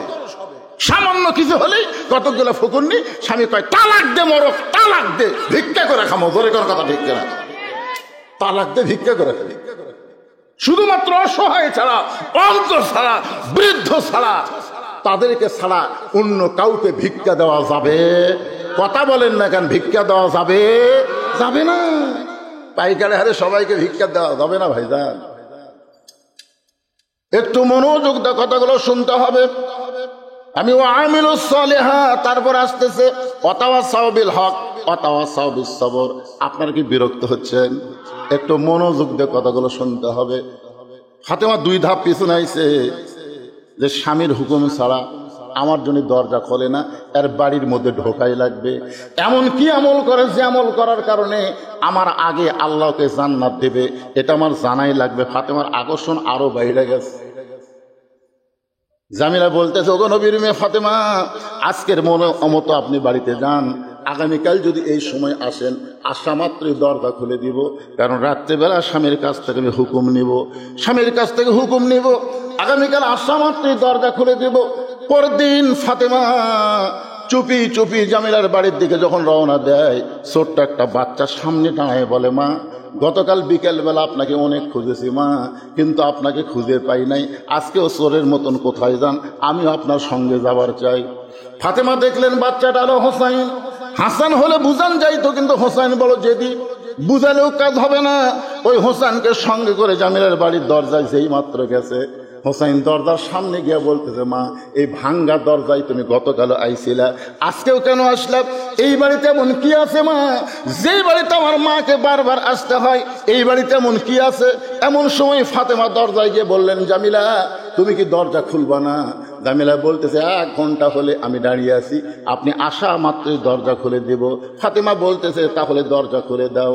এবার জামিলা বলতেছে, কে যেন আপনাকে মা মা বলে চিৎকার করে ডাকলো, ওই বাচ্চাকে নিয়ে যদি আপনি ঢুকতে চান তাহলে আজকের মতো আপনি ফেরত যান, কারণ আমার স্বামী শুধুমাত্র আপনার জন্য দরজা খোলার হুকুম দিয়েছে, আপনি বাচ্চাকে সঙ্গে করে আনবেন, এই হুকুম তো আমার স্বামী দেয় নাই। সঙ্গে সঙ্গে হোসেন রাগ করে বলে, মা যেই মেয়েটা আমি থাকার কারণে তোমার জন্য দরজা খোলে না। এই মেয়েটা কোনোদিন ভালো মেয়ে হতে পারে না, অত্যন্ত খারাপ মেয়ে। সঙ্গে সঙ্গে ফাতেমা হোসেনকে বুকের মধ্যে নিয়ে কপালে একটা চুমু দিয়ে বলে, বাবা তুমি যে মেয়েটাকে খারাপ বলতেছ, তোমার নানা বলেছে ওই মেয়েটা তোমার মায়ের আগে জান্নাতে যাবে। তুমি যে মেয়েটাকে খারাপ বলতেছো, তোমার ওই মেয়েটা তোমার মায়ের আগে জান্নাতে যাবে। সঙ্গে সঙ্গে হোসাইন মায়ের হাত ধরে বলতেছে, মা তাহলে আসল জায়গায় চলো, এই নকল জায়গায় ঘুরে কোনো লাভ হবে না। ফাতেমা বলতেছে, আসল জায়গা কোনটা? হোসাইন বলে, তুমি চেনো না, আমি তোমাকে টেনে টেনে আসল জায়গায় নিয়ে যাব। আপনারা বলেন তো, গোটা পৃথিবীর মধ্যে আসল জায়গা কোনটা? গোটা পৃথিবীর মধ্যে আসল জায়গা কোনটা সেটা আপনারা বোঝেন নাই, কিন্তু বহু বছর আগে আব্দুল আলিম গানের মধ্যে বলে দিয়েছে, মনে হে বড় আশা ছিল আমি যাব মদিনায়। সবাই বলেন, মনে বড় আশা ছিল আমি যাব মদিনায়। আচ্ছা, এই গান গাইলে গুনাহ হবে? এই গান প্রথম কে গাইছিল? আব্দুল আলিম 69 সালে দিনাজপুরে। দিনাজপুরের সমস্ত আলেমেরা ফতোয়া দিছে, আব্দুল আলিম আপনি মূর্খ, আপনি মূর্খ থেকে এই গান এভাবে গাচ্ছেন। আব্দুল আলিম বলতেছে, আমার মধ্যে মূর্খামির কি দেখলে? সমস্ত আলিম বলতেছে, আব্দুল আলিম গানটা যদি গাবার চাও তাহলে এভাবে গাও, মনে হে বড় আশা ছিল যাব মক্কা মদিনায়। তুমি মক্কারে বাদ দিয়ে শুধু মদিনায় যাওয়ার চাও, যেই মক্কায় 1 রাকাত নামাজ পড়লে 1 লক্ষ রাকাত নামাজের সওয়াব, ধরে গান সুবহানাল্লাহ, সেই মক্কা বাদ দিয়ে তুমি মদিনায় যাওয়ার গান গাইতেছো। বরং তুমি বলো, মনে বড় আশা ছিল যাব মক্কা মদিনায়। আব্দুল আলিম তখন কোরআন থেকে একটা শিল্পী হয়েও কোরআন বোঝে, কোরআন থেকে তেলাওয়াত করলেন, কুল ইন কুনতুম তুহিব্বুনাল্লাহ ফাত্তাবিউনি ইউহিব্বুকুমুল্লাহ ওয়া ইয়াগফির লাকুম যুনুবাকুম ওয়াল্লাহু গফুরুর রহিম। আব্দুল আলিম বলল, রে আলিমেরা শোনো, ওই মদিনার মানুষটাকে যদি হাত করতে পারো, ওই মদিনার মানুষটার সুন্নত যদি আমল করো, ওই মদিনার মানুষটার আদর্শ যদি গ্রহণ করো, তাহলে শুধু মক্কা নয়, মক্কার মালিক পর্যন্ত রাজি হয়ে যায়। শুধু মক্কা নয়, মক্কার মালিক পর্যন্ত রাজি হয়ে যায়। তাহলে আসল জায়গা কোনটা, মক্কা না মদিনা? সবাইকে বলা লাগবে কোনটা, আরো জোরে। আচ্ছা, আপনাকে যদি সরকার একটা টিকিট দেয়, বলতেছে 2টা টিকিট আছে, একটা মক্কা যাওয়ার টিকিট, যারা মক্কায় যাবি তারা মদিনায় যাওয়ার পারবি না, আর একটা টিকিট হলো যারা মদিনায় যাবি তারা মক্কা যাওয়া পারবি না। আপনারা কোন টিকিট কাটবেন? কেন কাটবেন? কারণ মক্কা কি আছে? কথা কয় না, আল্লাহর ঘর। যেই দিন মক্কা বিজয় হলো, সাহাবেরা বললেন, ইয়া রাসূলুল্লাহ, মক্কা যখন বিজয় হলো, আজকে আমরা কাবা ঘর তাওয়াফ করব। আল্লাহ রাসূল বলেন, আমারও মন চাচ্ছে, চলো যাই। সমস্ত সাহাবী নিয়ে নবী মুআল্লিম হয়ে, শিক্ষক হয়ে সবার আগে আগে নবী যাচ্ছে, সাহাবেরা পিছনে পিছনে যাচ্ছে। রাসূল বললেন, 7 পাকে 1 তাওয়াফ। কয় পাকে? কি হাজি সাহেব ঘুম ধরছে নাকি? 7 পাকে কয় তাওয়াফ? 1 তাওয়াফ। তো এখন 7 পাক না দিলে কিন্তু তাওয়াফ হবে না। তো আল্লাহ রাসূল 4 পাক দেওয়ার পরই ব্রেক করলেন। তো নবী যখন ব্রেক করলেন, সাহাবীরাও ব্রেক। সাহাবীরা বললেন, ইয়া রাসূলুল্লাহ, ওমর ফারুক তো একটু সাহস বেশি, হুজুর 7 পাকে 1 তাওয়াফ দেওয়া, তা আপনি 4 পাকে থামলেন কেন? আল্লাহ রাসূল বললেন, আমরা যে কাবাকে তাওয়াফ করতেছি, সে কাবার ঘরের খবর কি? দরজা যখন আছে তাহলে খবর নেওয়ারও ব্যবস্থা আছে, জোরে কোন আছে না, কথা কোন আছে না নাই? তো সাহাবীরা বললেন, ঠিকই তো তাই। আল্লাহ রাসূল কাবা ঘরের দরজা খুলে দেখে 360টা মূর্তি। ওমর ফারুক বললেন, এতদিন মদিনা থেকে এই কাবার দিকে মুখ করে নামাজ পড়ছি, যে কাবার মধ্যে 360টা মূর্তি। আল্লাহ রাসূল বলে, ওমর তুমি কি বলতে চাও? ওমর বলতেছে, আল্লাহর ঘরের মধ্যে এরা মূর্তি ঢুকালো কেমনে? রাসূল বললেন, ওমর কাবার কোনো পাওয়ার নেই। মসজিদের ইমাম যদি এশার নামাজ পড়ে তালা না দিয়ে বাড়ি যায়, আর ফজরের আযান দিবার আসে তাকে মাইক নাই, আপনার বলেন দোষ কার হবে? এ কথা কয় না, দোষ কার হবে? ঘর কার? তো আল্লাহর ঘর, আল্লাহ সাইজ করবি, মুয়াজ্জিনের উপর দায়িত্ব দেয়। কাবার কোনো দাম নাই যদি কাবার আশেপাশে মুসলমান না থাকে, জোরে কোন ঠিক কিনা? মসজিদের কোনো দাম থাকবে না যদি মসজিদে মুসল্লি না যায়। আমি আক্কেলপুর ওয়াজ করতে যাওয়ার সময় আসরের নামাজের সময় রাস্তার পাশে একটা মসজিদ, আসরের নামাজ পড়ার জন্য মসজিদে ঢুকলাম, গোটা মসজিদ টাইলস করা, সেই টাইলস 32x32, কিন্তু লোকদের দেখি ধুলে। আমি মুয়াজ্জিনকে বললাম, কে রে ভাই ধুলে কেন? ঝাড় দাও না। হুজুর আজান দেয় আকামত দেয় কেউ আসে না, তো খামাকা ঝাড় দিতে হবে। এই দেখেন আমি যেটি নামাজ পড়ি এটি পরিষ্কার, আমি নামাজ পড়ি গামছা দিয়ে বাড়ি মারি আল্লাহ ভাবে, তাই আপনি যখন আসছেন আপনার জন্য পরিষ্কার করে দিচ্ছি হুজুর। তাহলে ঝাড় দাও না। না হুজুর শুধু জুম্মার দিন ঝাড় দিই, শুধু নামাজের দিন ঝাড় দিই। আমাদের এলাকার লোকেরা মনে করে জুম্মার দিন হলো নামাজের দিন। মনে আছে চাচার কথা, মনে আছে না ভুলে গেছে? সব মনে থোবা। আগামী সোমবার ভাস্তার বাড়ি চাচার দাওয়া, একটা খেলা হবে। ধরে কোন কি হবে? একটা খেলা। শুধু জুম্মার নামাজ পড়ে, 5 ওয়াক্ত পড়ে না। একটু মনোযোগ দেন। হুসাইন মায়ের হাত ধরে টেনে টেনে নিয়ে আইছে আল্লাহর নবীর কাছে। আল্লাহর নবীর কাছে এসেছে। ফাতেমা জোহাত করে বলতেছে, বাবা আমার কোনো দোষ নাই, আমি প্রথম দিন গেছি স্বামীর হুকুম নাই দেখে জামিলা দরজা খোলে নাই। আমি দ্বিতীয় দিন গেছি, এই হুসাইন সঙ্গে থাকার কারণে দরজা খোলে নাই। আমি আরো 10 দিন যাব কোন আমলের কারণে, আমার আগে আল্লাহ জামিলাকে জান্নাত দিবে, আমি জানবই জানবো। কিন্তু এই হুসাইন আমার সর্বনাশ করছে। হাত ধরে আপনার কাছে নিয়ে আইছে। সঙ্গে সঙ্গে হুসাইন দৌড়ে গিয়ে নানার হাত ধরে বলে, নানা তোমার কাছে আমার প্রশ্ন হলো, তোমার মা বড় না আমার মা বড়? তুমি সত্যি করে বলো না, না তোমার মা বড় না আমার মা বড়? নবীর চোখে পানি আসে, কান্দার বলে, হোসাইন রে আমার মা আমিনা জান্নাত পাবে কি পাবে না তার কোনো গ্যারান্টি নাই। আর তোর বা ফাতেমাকে আল্লাহ জান্নাতি নারীদের নেত্রী বানাইছে। হোসাইন বলতেছে, যদি তুমি এটা জানতে তাহলে সাধারণ একটা কাঠুরার বইয়ের দরজায় আমার মাকে যাবার বলতা না। এটা যদি তুমি জানতে না, না আমার মাকে কাঠুরার বইয়ের দরজায় তুমি পাঠাইতা না। কোন আমলের কারণে? ওই কাঠুরার খারাপ বউ। করে কোন কি বউ? নবী কি বলেছে? ফাতেমা তোর আগে জান্নাত যাবে। আর হোসেন বলতেছে, ওই খারাপ বউ কোন আমলের কারণে আমার মায়ের আগে জান্নাতে যাবে, এটা না বলা পর্যন্ত আমি তোমার হাত ছাড়তেছি না। এই বলে হাত ইঙ্গা জোরে চাপা ধরছে, বুঝলেন? এমন জোরে ধরছে। নবী ডাক দেওয়ার, আলী রে। আলী দৌড়ে এসে বলে, লব্বাইক ইয়া রাসূলুল্লাহ। রাসূল বলে, আলী তোর বেটা হোসেন যে হারে আমার হাত চাপায় ধরছে। আলী বলতে, হোসেন নানার হাত ছেড়ে দাও, নানার হাত ছেড়ে দাও।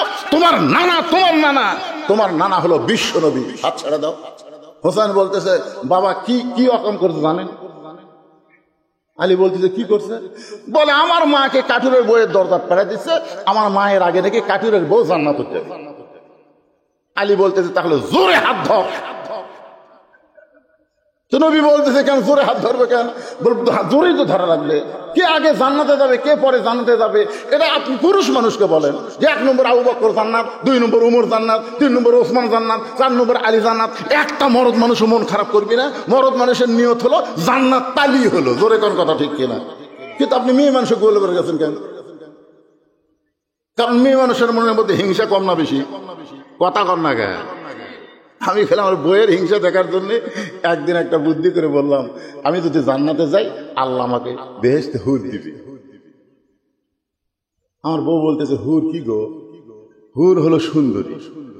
এই সুন্দরী চোখের কথা বলতেছে, হুরের চোখের সাইজ কেমন হবে, নাকের সাইজ কেমন হবে, এই দুটা বলতে বলতেই দেখি বালুস বগলের তলে নিয়ে ঘর থেকে বাইরে হয়ে যাচ্ছে। আমি বললাম, কোথায় যাচ্ছে? বলে, হুর নিয়ে থাকো, আমার কি দরকার, তুমি হুর নিয়ে থাকো। আমি সেই দিনে বুঝলাম এরকে কলজা ভরা খালি হিংসা। জোরে কোন কথা ঠিক কিনা? এরা বেহেশতের হুরকেও সতীন মনে করে। খবরদার কোনোদিন যেন বইয়ের কাছে হুরের গল্প করেন না, আপনি কিন্তু ভাত পাবেন না। আমি সেই দিন থেকে তওবা করছি, আল্লাহ যতদিন আর বেঁচে থাকবো আমি আর হুরের ওয়াজই করবো। কারণ হুরের ওয়াজ করলে মেয়ে মানুষেরা মন খারাপ করে। আমরা স্বামীকে এত এত যত্ন করি, এত ভালোবাসি, আর এই স্বামী হুর পেয়ে যদি আমাকে ভুলে যায়। আমি আজকে বলতেছি, মা যদি আপনি জান্নাতি নারী হন তাহলে আপনাকে হুরদের নেত্রী বানায় দিবে। জোরে কর সুবহানাল্লাহ। কারণ আল্লাহ কোরআনে বলেছেন লাকাদ খালাকনাল ইনসানা ফি আহসানি তাকবীম, মানুষকে আমি সর্বোত্তম আকৃতি দিয়ে সৃষ্টি করেছি। হুর কিন্তু মানুষ না, আপনার বউ হলো মানুষ। জোরে বলেন কথা ঠিক কিনা? জান্নাতের মধ্যে যখন আপনার বউ যাবে তখন হুরের চাইতে কোটি কোটি গুণ সুন্দরী আল্লাহ বানায় দিবে। জোরে কোন সুবহানাল্লাহ। আচ্ছা, আপনারা মনে হয় বেজার হচ্ছেন, সুবহানাল্লাহটা কওয়া যাবে না? লিল্লাহে তাকবীর। আল কোরআনের আলো, কোরআন হাদিস যেখানে, দুনিয়ার মুসলমান। এটা এই জন্য দিলাম যে এখন 11:30 বাজতেছে, আপনাকে এই তকবীরের কারণে একটু ঘুমটুম ক্লান্তি দূর হবে। মানে তকবীর এত একটা পাওয়ারফুল জিনিস, বুঝলেন? গুজরাটে যে মোদি, বর্তমান যে ভারতে মোদি নাই, উনি কিন্তু গুজরাট প্রদেশের একসময় মুখ্যমন্ত্রী ছিল। ওই সময় মুসলমান গুজরাটের হিন্দুরা একটা দাঙ্গা লাগছিল, আপনাদের মনে আছে কিনা? যারা শিক্ষিত লোক তারা জানবে। হাজার হাজার মুসলমানকে এই মোদি কষায় মারছিল। তখন মুসলমান আন্দোলন শুরু করে দিল, মারেই যখন ফেলে দিচ্ছে তাহলে আর বাড়ির থেকে লাভ নাই। সব মুসলমানেরা জীবন দেওয়ার জন্য রাস্তাতে সে তকবীর দেওয়া শুরু করলো, ইল্লাহি তাকবীর, আল্লাহু আকবার। একটা হিন্দু মেয়ের 3 দিন হলে বাচ্চা হচ্ছে না, খালি গড়ায় আর কান্দে, বাচ্চা হয় না। তখন বাপ মাও চিন্তা করতেছে, এক সিজার না করলে বাচ্চা হবে না। সিজার করার জন্য অ্যাম্বুলেন্স করে হাসপাতাল নিয়ে যাচ্ছে। এরই মধ্যে মুসলমানের মিছিল। একজন মুসলমান যেই কইছে লিল্লাহি তাকবীর, সমস্ত মুসলমান আল্লাহু আকবার যখন কইছে, ওই যে অ্যাম্বুলেন্সের মধ্যে হিন্দু মেয়ে আসছিল, ওই এরকম থাকি দিছে, ওই তকবীরের চলে এরকম থাকি দিছে, চেল্লত করে বাচ্চা বের হয়ে গেছে। বাপ মাও কই ক্যারি 3 দিন হলে ভগবান ভগবান করে কান্দি, বাচ্চা হয় না। আর মুসলমানের তকবীরে বাচ্চা বের হলো, তাহলে তো আমাদের ভগবানের কোনো দাম নাই। অ্যাম্বুলেন্স ঘুরে বাড়ি ফিরে গেছে। 2 মাস পর সাংবাদিক সম্মেলন করে গোটা পরিবারের সমস্ত হিন্দু ভগবানকে কবর দিয়ে আল্লাহকে বিশ্বাস করেছে। ধরে গেল সুবহানাল্লাহ, শুধুমাত্র এই তকবীরের কারণে, খালি তকবীর। আপনারা বলেন তকবীরের দাম আছে না নাই? তকবীর দিলে সবচাইতে খুশি হয় কে? আরো জোরে। আর সবচাইতে বেজার হয় কে? শয়তান। আপনি সুবহানাল্লাহ সুবহানাল্লাহ বলেন, শয়তান আপনার কাছে থাকবে। আলহামদুলিল্লাহ আলহামদুলিল্লাহ পড়েন, শয়তান কাছে থাকবে। কিন্তু যেই আল্লাহু আকবার বলবেন, যত জোরে বলবেন ওই তত জোরে দৌড় মারবে। আল্লাহ রাসূল বলেছেন, জোরে তাকবীর দিলে শয়তান এত জোরে দৌড় দিবি, আর পিছন দিকটা বাতাস বের হয়ে যাবে। জোরে কারণ কি বের হয়ে? বাতাস, বাতাস। আল্লাহ রাসূল বলেন, আলী নিষেধ করেছিলাম, কিন্তু আজকে বলার হুকুম দিয়ে দিলাম। কোন আমলের কারণে? ওই কাঠুরেরও জামিলা ফাতেমার আগে জান্নাতে যাবে, এইটা আমি তোমাকে নিষেধ করেছিলাম, আজকে বলার হুকুম দিয়ে দিলাম। আলী বলতেছে, হুজুর আপনি কিন্তু নিষেধ করেছিলেন। রাসূল বলতেছে, আনা মাদিনাতুল ইলমে ওয়া আলিও বাবুহা, আমি হচ্ছে এলেমের শহর আর তুমি হচ্ছে তার দরওয়াজা। এবার হযরত আলী বলতেছে, ফাতেমা কোন আমলের কারণে জামিলা তোমার আগে জান্নাতে যাবে, তুমি কি শুনবার চাও? ফাতেমা বলতেছে, শুনবার চাই মানে আমাকে জানতেই হবে। আলী বলতেছেন, তাহলে ধৈর্য ধারণ করো। একজন মেয়ের প্রশংসা আর একজন মেয়ের কাছে করা বড় কঠিন। একজন মেয়ের প্রশংসা আর একজন মেয়ের কাছে করা, এরকে কি হলো রে? এ পুষ্কার, এত রাত্রে তোরা কুড়ি যাবো কত? এই 11:30 সময় এরাতে 2-3 জন একসাথে যাচ্ছে, একে নিয়ত কি? আরে ভাই খেয়াল করে দেখেন, আরে কার সন্তান? আপনি বাবা হিসেবে আফসোস করেন, রাত 11:30 সময় আপনার বাচ্চার কুড়ি যাবে। এরাই তো কিশোর গ্যাং হবে। জোরে কোন কথা ঠিক কিনা? এরাই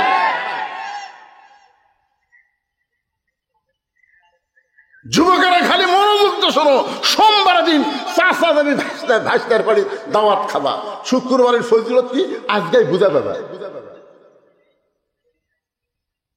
আমার মা বোনদের জন্য বলতেছি, আমার মায়েরা ভালো হওয়ার দরকার আছে না নাই? জোরে কোন আছে না নাই? আলী বলতেছেন, ফাতেমা তোমার কি মনে আছে একদিন দুপুরবেলা তুমি কাঁদতে কাঁদতে আমার সামনে? আমি আলী বললাম, ফাতেমা কান্দো কেন? বলে, কান্দার কারণ হলো আমার হাসান হোসাইন না খাইয়া ঘুমায় গেছে। ঘুম থেকে চেতন পায়ে খাবার চাবে, কিন্তু গোটা বাড়ি খুঁজে দেখলাম কোনো খাবার নাই। ওগো স্বামী, আমি খোঁজতে দেখলাম আপনার একটা টাকাও নেই। তাহলে আমার হাসান ক্ষুধার জ্বালায় ঘুমিয়ে গেছে, এখন ঘুম থেকে উঠে যদি খাবার চাই আমি কি করব? এই জন্য একটা ওড়না এনে আপনার হাতে দিলাম, এই ওড়নাটা বিক্রি করে যেই টাকা হবে সেই টাকা দিয়ে আপনি খাবার নিয়ে আসবেন। আলী বলতেছেন, ফাতেমা, তোমার ওড়নাটা আমি জামার পকেটের মধ্যে ঢুকাই ফেললাম, কারণ আমার মনের মধ্যে সন্দেহ হলো এই ওড়নাটা বের করে যদি বিক্রি করবার চাই, আর খরিদ্দার যদি জিজ্ঞাসা করে ওড়না কার, আমি যদি বলি আমার বইয়ের ওড়না, তাহলে খরিদ্দার মনে মনে চিন্তা করবে যেই স্বামী বইয়ের জিনিস বেচা খায় এই স্বামী হলো দুর্বল স্বামী। কথা বুঝলেন না? যেই স্বামীরা বইয়ের জিনিস বেচা খায় এরা কি স্বামী? ভাত খায় আর বারবার বইয়ের গলার দিকে তাকায়, ভাত খায় আর গলার দিকে তাকায়। তো বউ ব্লাউজের বোতাম খুলে দিছে, দেখো কি দেখতে হয়, ইনকা তাকাও কেন? স্বামী বলতেছে হতে হচ্ছে না রে, হতে হচ্ছে না। বউ কয় কি হচ্ছে না? আমার জমির ধারে এক জমিবার আছে, ৮০,০০০ টাকা দাম, আমার ৬০,০০০ টাকা আছে, ২০,০০০ টাকার জন্য এই জমি হাত ছাড়া হয়ে যাচ্ছে। বউ বলতেছে ইন্নাল্লাহ মা'আস সাবিরিন, ধৈর্য ধরেন, এবার হয়নি সামনেবার হবি। স্বামী রাগ করে কয় তোর বাপের জমি, আমার জন্য ১ বছর থবি। বউ কয় আমার উপর রাগ করেন, রাগ করি রে, এই যে বিয়ের সময় তোর বাপ যে মালা দিছে, যেই মালা গলার দিয়ে আমার ভাত খাওয়াস, এই মালা খালি সোনার মালা, এর কোন সাইজ আছে? 1 ভরি সোনার মালা আমাকে দে। এই মুসলমানের বাচ্চা ভাত সামনে নিয়ে বলতেছি আগামী বছর এই সময় তো 2 ভরি সোনার নতুন মালা বানা দে মরে। এমন চাটি মারছে, চাটির ছোটে বউ মালা খুলে দিছে, ওই মালা বেচে জমি দিছে। মেয়েরা কিন্তু সব হিসাব না তুলে কত হিসাব থই। 1 বছর পরে স্বামী বলতেছে, কে গো তুমি যে গত বছর মালা বেচে জমি দিলে, 1 বছর চলে গেল, আমার মালার খবর কি? স্বামী বলতেছে তুই বদরুল রশিদের ওয়াজ শুনিস নি? বউ কয় বদরুল রশিদ আবার কি ওয়াজ করছে? বদরুল রশিদ ওয়াজ করছে মেয়েরা কেবলমাত্র এক ব্যক্তির জন্য সাজতে পারবে, সেই ব্যক্তি হলো তার স্বামী, স্বামী ছাড়া অন্য কারোর জন্য মালা গলার দেওয়া জায়েজ নেই। তাহলে আমি স্বামী আমার জন্য যদি গলা মালা দেব, তা আমার যদি মালা ছাড়াই ভালো লাগে তাহলে মালার কি দরকার রে? ভালোবাসা হলো অন্তরে, জোরে ঘর কথা ঠিক কিনা? আয় বউ কয় হাই রে সিটার রে। এরকম কতগুলো স্বামী আছে না নাই? বইয়ের জিনিস বেচা খায়, জোরে কোন কার জিনিস? বইয়ের জিনিস বেচা খায়। আলী মনে মনে চিন্তা করে ওড়না বিক্রি করবার গেলে যদি কেউ জিজ্ঞাসা করে এটা কার ওড়না, আমি যদি বলি আমার বউ ফাতেমার ওড়না, তাহলে লোকটা মনে মনে চিন্তা করবে আলী বড় দুর্বল হয়ে গেছে, বইয়ের জিনিস বিক্রি করতেছে। আলী পকেটের মধ্যে নিয়ে গোটা বাজার ঘুরতেছে, হঠাৎ একজন খরিদ্দার এসে বলে, আলী ভাই আপনি মনে হয় কিছু বিক্রি করবেন। আলী চমকে উঠছে, আমি বিক্রি করব এটা আমার আল্লাহ জানে আর আমি জানি, দুনিয়ার কোনো মানুষ তো জানার কথা না। হঠাৎ হযরত আলী দেখতে পাই ওই লোকটা ব্যাগ ফাঁক করে ধরছে। আলী ওড়নাটা যেই মাত্র ব্যাগের মধ্যে দিল, লোকটা একটা বার ওড়নার দিকে তাকালো না, ওই ব্যাগের মাথা ধরে আলীর হাতে 6টা দিরহাম দিয়ে কোথায় যেন উধাও হয়ে গেল। হযরত আলী 6টা দিরহাম নিয়ে এক দৌড়ে খাবার দোকানদারের কাছে গিয়ে বললেন, ভাইজান আমার হাসান না খেয়ে ঘুমিয়ে গেছে, চেতন পাইলেই খাবার চাবে, এই 6টা দিরহামের যে খাবার হয় সে খাবারটা একটু টোপলা করে দাও। দোকানদার টোপলা করে যখন আলীকে দিবে, আলী পকেট থেকে যখন 6টা দিরহাম দোকানদারকে দিবে, এমন সময় এক ফকির এসে বলতেছে, আলী রে আজকে 3 দিন হলে আমার বাড়িতে কোনো খাবার নাই। আলী আজকে 3 দিন হলে আমার বাড়িতে কোনো খাবার নাই। আলী মনে মনে চিন্তা করে আল্লাহ কোরআনে বলেছেন আম্মা সাইলা ফালা তানহার, সাইলকারীকে খালি খালি ফেরত দেওয়া যাবে না। আমি কি করব? আমার 1টা দিরহাম ফকিরকে দান করব আর 5টা দিরহাম নিয়ে হাসান হোসেনের খাবার নিয়ে যাব। এই মনে করে ফকিরকে যখন 1টা দিরহাম দান করতে চাই, এমন সময় আল্লাহর কোরআন বলতেছে ওমা তুনফিকু মিন শাইইন ফি সাবিলিল্লাহি ওয়াফা ইলাইকুম ওয়া আনতুম লা তুজলামুন। আলী রে তুই যদি ফকিরকে 1টা দিরহাম দেস, আমি আল্লাহ তোকে 10টা দিরহাম দেব। তুই যদি 2টা দিরহাম দেস, আমি আল্লাহ তোকে 20টা দিরহাম দেব। তুই যদি 6টা দিরহাম দান করিস রে আলী, আমি আল্লাহ তোকে 60 দিরহাম দিয়া দিব। জোরে সরে বলেন সুবহানাল্লাহ। হযরত আলী 6টা দিরহাম ফকিরকে দান করে দেয়। এখন দোকানদার বলতে, আলী ভাই এই যে খাবার টোপলা করলাম, টোপলার খবর কি? আপনি 6টা দিরহাম তো দিয়া দিলেন, এখন টোপলা কি করব? আলী বলতেছে, এক টোপলা দিয়ে আমার হবে না, তুই 2 বস্তা খাবার প্যাকেট কর। আল্লাহর কোরআনকে বিশ্বাস করে হযরত আলী বাজারের মধ্যে ঘুরতেছে। এমন সময় এক ব্যক্তি উট নিয়ে বাজার দিকে আসতেছে। আলীর সালাম দিয়ে বলে, আলী ভাই, উটটাকে আপনি কিনবেন? আলী বলতেছে, 1 পয়সা পকেটে নাই, উটটা কেমনে নিব? উটওয়ালা বলতেছে, 100 দিরহাম বাকিতে উটটা কিনবেন, বিক্রি করে আমাকে টাকা দিবেন, এটাও কি আপনি পারবেন না? আলী বলতেছে, আমার জীবনে এমন ভাগ্য কোনোদিন হয় নাই। 100 দিরহামে বাকিটা উটটা কিনে যেই মাত্র উট বিক্রি করার বাজারে গেলাম, চারিদিক থেকে মানুষ আমাকে ঘিরে ধরে বলতেছে, আলী ভাই, আপনি হলেন শিক্ষামন্ত্রী। জোরে কান সুবহানাল্লাহ। আল্লাহর নবী যখন মদিনার রাষ্ট্রপতি ছিলেন, ওই সময় আলীকে আল্লাহর নবী শিক্ষামন্ত্রীর দায়িত্ব দিয়েছিলেন। ধর্মমন্ত্রী হলেন আবু বকর, আইন মন্ত্রী হলেন হযরত ওমর, অর্থমন্ত্রী হলো ওসমান গনি, আর শিক্ষামন্ত্রী হলেন হযরত আলী। সুবহানাল্লাহ কোন, জোরে কোন ভাবে।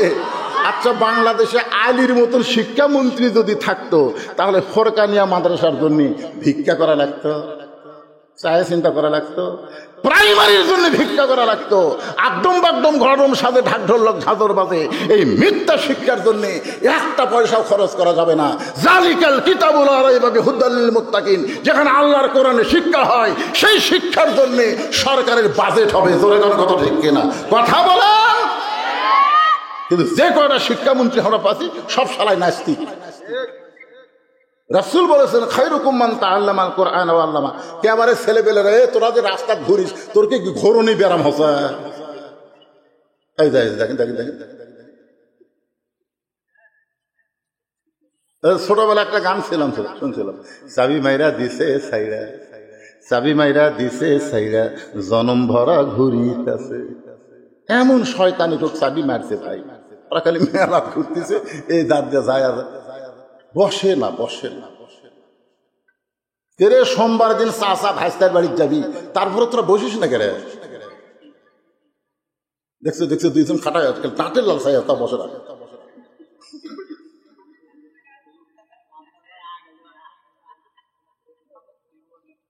আপনার কি রাগ করতেছেন ভাইজান? যে কয়েকজন লোক বসে কিভাবে শুনতেছে, আর ওরা পাগলা লাল ঘুরতেছে।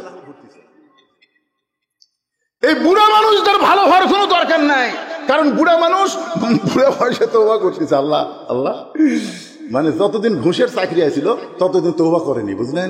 যেই চাকরি রিটার্ন হচ্ছে তখন তওবা করতেছে, আল্লাহ আমি আর জীবনে ঘুষ খাবো না, আল্লাহ আমি আর ঘুষ খাবো না। আপনার বলেন, তা আল্লাহর দোয়া কবুল করবে? কেন কবুল করবি না? তুই যতদিন ঘুষ খাসু ততদিন তুই তওবা করিসনি, এখন আর তোর চাকরি নাই। এই বুড়াগুলা, এই ভাঙ্গা চূড়াগুলা যতই কান্দুক, আল্লাহ কবুল করবি না। এই জুয়ানগুলার দরকার আছে। জোরে কথা, ঠিক কথা কর না কেন ভাইজান? এই জন্যই ছেলেদেরকে বলতেছি, ঘুরিস না, বস। তোরকে জন্য ভাইস্তার বাড়ির চাষা যাবি, আর তোরা বসিস না। যে কয়টা মেলা মূলে তাদের সবাই চলে আসো। অত্যন্ত গুরুত্বপূর্ণ বিষয় আমার মায়েরা বোনেরা, মনোযোগ দিয়ে শোনেন। হযরত আলী যখনই উটের বাজারে গেছে উট বিক্রি করতে, চারিদিক থেকে খরিদ্দার এসে বলতেছে, আপনি না শিক্ষামন্ত্রী, কবে থেকে এই ব্যবসা শুরু করলেন? একজন খরিদ্দার কানে কানে বলে, আলী ভাই, বাজার খুবই খারাপ জিনিস, মসজিদ হলো ভালো জায়গা। আপনার বলেন তো, মসজিদ ভালো না বাজার ভালো? আপনাদের কোন জায়গা ভালো লাগে? মসজিদ। 4 মিনিট আগে মসজিদে ঢুকলে 5 বার ঘড়ি থাকে, 4 মিনিট আগে মসজিদে ঢুকছে, ওই 5 বার ঘড়ি দেখতেছে। মুই দেখতেছে পাশে করতে, ভাই আর কয় মিনিটে? এখনো 3 মিনিট। আজ ঘড়ি লড়তেছে না রে, আজ ঘড়ি লড়তেছে। আর ঘোড়া ধাপ বাজারের যে ঘন্টার পর ঘন্টা চা স্টলে বসে আছে, একবার ঘড়ি দেখে না। আল্লাহুম্মা আফতাহলি আবওয়া রাহমাতিক, এই দোয়া পড়ে মসজিদ ঢোকা মানে আপনি ঢোকেন নাই, আল্লাহ আপনাকে রহমতের দরজা দিয়ে রহমতের সাগরে ঢুকাইছে। জোরে কোন কথা ঠিক কিনা? হ্যাঁ, বাজার অত্যন্ত খারাপ জিনিস। আলী ভাই, উটটার দাম কত নিবেন? আলী রাগ করে বলতেছে, আমি দাম চাবো না, তুমি যা মনে হয় একটা বলো। খরিদ্দার বলতেছে, 160 দিরহাম দিলাম। হযরত আলী উটটা বিক্রি করে 100 দিরহাম উটওয়ালাকে দিয়া বাকি 60টা দিরহামটা দোকানে গেছে। দোকানদারকে বলছে যে ভাই খবর কি? বলে আপনার কথা মতো 2 বস্তা খাবার প্যাকেট করেছি, দাম কত? বলে 60 দিরহাম দিলেই চলবে। হযরত আলী 60টা দিরহাম দিয়া 2 বস্তা 2 কান্দে নিয়া বাড়ির দিকে রওনা দিলেন। যেই মাত্র বাড়ির কাছে দরজাটা ভিড়ানো ছিল, কিন্তু আলী দরজার কাছে আসা মাত্রই দরজার খিল লেগে গেল। মানে ফাতেমা জানলা দিয়ে খালি দেখতেছে যে অন্যা বিক্রি করবার দিলাম, এত দেরি হয় গেল। কিছুক্ষণের মধ্যে তো হাসান হোসেন চেতন পাবি, আর চেতন পাই তো খাওয়ার জন্য কানবি। আমার স্বামীকে হাটত যায়, কি হলো রে? এই জানলা দিয়ে দেখতেছে, দেখতে দেখতে দেখে 2 বস্তা। মনের মধ্যে সন্দেহ হয়েছে, অন্য বিক্রির করার টাকা দিয়ে বড় জোর 1 টোপলা হবি, এই 2 বস্তা কোথায় পাবি? এই 2 বস্তা কান্দে দেখে খুশি না হয়ে রাগ করে দরজায় খিল লাগা দিস। আলী বলতে ফাতেমা দরজা খোলো। ফাতেমা বলতে 2 বস্তা কেমনে পাইলেন আগে সেটা বলেন। আলী বলতে তো ফাতেমা দরজা খোলো। ফাতেমা বলতেছে অন্না বিক্রি করার টাকা দিয়ে বড় জোর 1 টোপলা খাবার হবে, আপনি 2 বস্তা কোথায় পেলেন আগে সেটা বলেন। আলী বলতেছে ফাতেমা দরজা খোলো। ফাতেমা বলতেছে আগে বলেন 2 বস্তা কেমনে হলো? 10 বার। কয়বার? ফাতেমা 10 বার কইছে, আলীও 10 বার কইছে। ফাতেমা বলতেছে 2 বস্তা কোথায় পাইলেন যতক্ষণ না বলবেন ততক্ষণ দরজা খুলবো না। এমন সময় আল্লাহর কোরআন সামনে এসে বলতেছে আর রিজালু কাওয়ামুনা আলান নিসা, পুরুষেরা থাকবে নারীদের উপরে। সুবহানাল্লাহ। কোন বহুদিন আমরা বাংলাদেশে নারীদের তলে ছিলাম, আগামী ইলেকশনে আর যেন নারীদের তলে না থাকা না লাগে, মরদ মানুষ যেন আমাকে নেতা হয়। জোরে কোন কথা হে কথা বলে। আল্লাহর কোরআনে বলেছে আর রিজালু কাওয়ামুনা আলান নিসা, পুরুষেরা উপরে থাকবে, নারীরা তলে থাকবে। আলী কয় ফাতেমা তুই দরজা খুলবো না, আর আমি তোকে আগেই কমো আমি তো তলে থাকবো। রাগ করে 2 বস্তা কান্দে করে নবীর দরবারে গেছে। যেই মাত্র হযরত আলী নবীর দরবারে, এমন সময় নবী বসেছিলেন, নবী দাঁড়িয়ে গেলেন। নবী দৌড়ে এসে আলীকে সালাম দিলেন। সালাম দিয়ে আলীর কপালে একটা চুমা দিয়া কাঁধ থেকে 2 বস্তা নবী নামায় নিলেন। নবী 2 বস্তা আলীর কাঁধ থেকে নামাই নিলেন, কিন্তু আলীর মুখে কোনো হাসি নাই। রাসূল বললেন আলী রে, আমি দৌড়ে এসে 2 বস্তা তোমার কাঁধ থেকে নামাই নিলাম, তোমার কপালে চুমা দিলাম, তোমার সালাম দিলাম, এরপরেও তোমার মুখটা ভার দেখতেছি, তোমার মুখে হাসি নাই কেন? আলী বলতে হুজুর আপনি অত্যন্ত ভালো মানুষ, কিন্তু আপনার মেয়ে ভালো না। আপনি অত্যন্ত ভালো, আসা মাত্র আপনি আমাকে সালাম দিয়া আমার কপালে চুমা দিয়ে আমার কাঁধ থেকে 2 বস্তা নেমে নিলেন, আর আমি ঘন্টার পর ঘন্টা দরজার ডেড়া ছিলাম, আপনার মেয়ে দরজা খোলে নাই। রাসূল বলে আলী রে, ফাতেমা যদি দরজা খুলতো তুমি কি আমার কাছে আসতা? আলী বলতেছে না হুজুর, ফাতেমা দরজা খুললে আমি আপনার কাছে আসতাম না। রাসূল বলে আলী আমার মেয়ে ইচ্ছা করে দরজা খোলে নাই তোমাকে আমার কাছে পাঠায় দেওয়ার জন্যে। আলী চমকে গিয়ে বলতেছে ইয়া রাসূলুল্লাহ, এটা কেমন কথা আমি বুঝলাম না। রাসূল বলে আলী তুমি কি বলতে পারো কোন খরিদ্দার তোমার কাছ থেকে অন্যায় কিনেছে? আলী তুমি কি বলতে পারবে কোন ফকির তোমার কাছে ভিক্ষা চাইছে? আলী তুমি কি বলতে পারবা কে তোমার কাছে উট বিক্রি করলো? ও আলী তুমি কি বলতে পারবা কে তোমার কাছ থেকে উট কিনে নিয়ে গেল? আলী বলতেছে আমি জানি না। রাসূল বললেন এজলেস। এজলেস মানে কি? আমি নবী জানি, আল্লাহ আমাকে জানাইছে, আমি এখন তোমাকে জানাবো। আলী তুমি কি জানতে চাও? আলী বলতে দূর জানতে চাই মানে আমারও মনের মধ্যে এরকম হচ্ছে, কে অন্যা কিনল রে? কোন ফকির আমার কাছটা ভিক্ষা লেগে গেল? কে আমার কাছে উটটা কি বিক্রি করলো? আবার কে খরিদ্দারে উটটা কিনলো? এটা আমি জানবার চাই। রাসূল বললেন তাহলে বসো। আলী জানবার চাই, আপনারা জানবার চান না? কারা কারা জানবার চান দেখে আল্লাহ কি হাত দেখান তো বাবা। এই যাই হাত তোলেনি আল্লাহ তার হাতটা লুলা হয়ে যায়। আল্লাহ টান টান করে তোলেন তো, হাত নামান, হাত লিল্লাহি তাকবীর, হাত নামান, হাত। সবাই জানবার চান, সবাই এই নবীর এই ফোরকানিয়া মাদ্রাসাতে এখন কিছু দেওয়া লাগবে জানেন? যে 2টা হাত তুললেন এই মাদ্রাসায় 50টা কোরআন শরীফ দেওয়া লাগবে। এক কোরআন শরীফ এর কোন দিকে যাচ্ছে? আচ্ছা আচ্ছা, হ্যাঁ শেষ করতে দি কোটি বারে 11:15 বাজছে। শেষ করছি গুটি, এটা মানুষ মারার কথা না, ভালো মানুষের কথা। চা চা ভাইস্তার বাড়ির যাবি, সেও আজ এখন আসি, ও আজ শেষ করছি আমি। এটা একটা মৌকা বুঝা যে এ আইলি জানার জন্য বসে গেছে, আপনারাও জানবেন। এই নবীর মাদ্রাসা একটা কোরআন শরীফ বাবদ 500 টাকা, একটা 500 টাকা লোড দিবেন, একটা কোরআন শরীফ দান করার সওয়াব আল্লাহ আপনাকে দিবে। যাদের বাপ মা কবরে গেছে আল্লাহ কবরে সওয়াব পৌঁছায় দিবে। এমন কোন আল্লাহর বান্দা আছেন যে হুজুর আমি একটা কোরআন শরীফ বাবদ আমি 500 টাকা দিব, এরকম কোন আল্লাহর বান্দা আছেন আপনাদের মধ্যে? দেখেন দেখেন আল্লাহর বান্দার দিকে একটু তাকায় দেখেন। টাকা থাকলি এই টাকা কি বাবা লোক তুললে হবি না, লগত লগত পকরত নাই, সোনার সানা শোনা শোনা।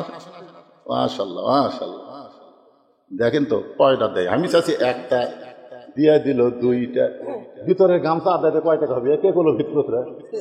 এখনই ভিতর গামছা কিসের? যারা যাবি সিটা পাতান চলে যাবে, অসুবিধা কি? আমরা দানাদার ইমানদার ধান চাই, জোরে কোন কথা ঠিক কিনা? সিটা পাতানের দরকার নাই, আদায় মানে বাতাস দেওয়া।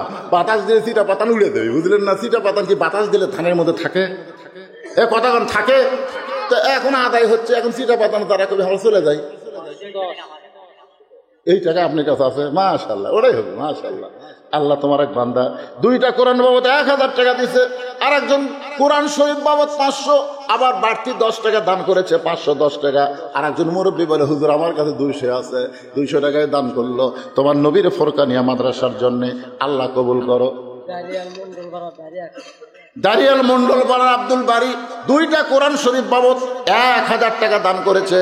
আব্দুল বাড়ির দানকে আল্লাহ আপনি কবুল করেন। একেবারে বাপ মা আপনাকে মরেনি, বাপ মায়ের জন্য একটা কোরআন শরীফ দেওয়া যাবে না? আমার মা বোনদের কাছে যাবেন, মা বোনের আজকে পাগলের মতন দান করবে, কারণ এরকম আমি অনেক বেশি করছে। আজকে বহু মেয়ে আছে, মেয়েদের কাছে আদায় করবে, বিশ্বস্ত লোক আসবি, ও আসবে একজনে পাঠাবেন, ওই টাকা আরেক দিকে চলে যাবে। এই জন্য মেয়েদের কাছে যাক তাক পাঠান যাবি না।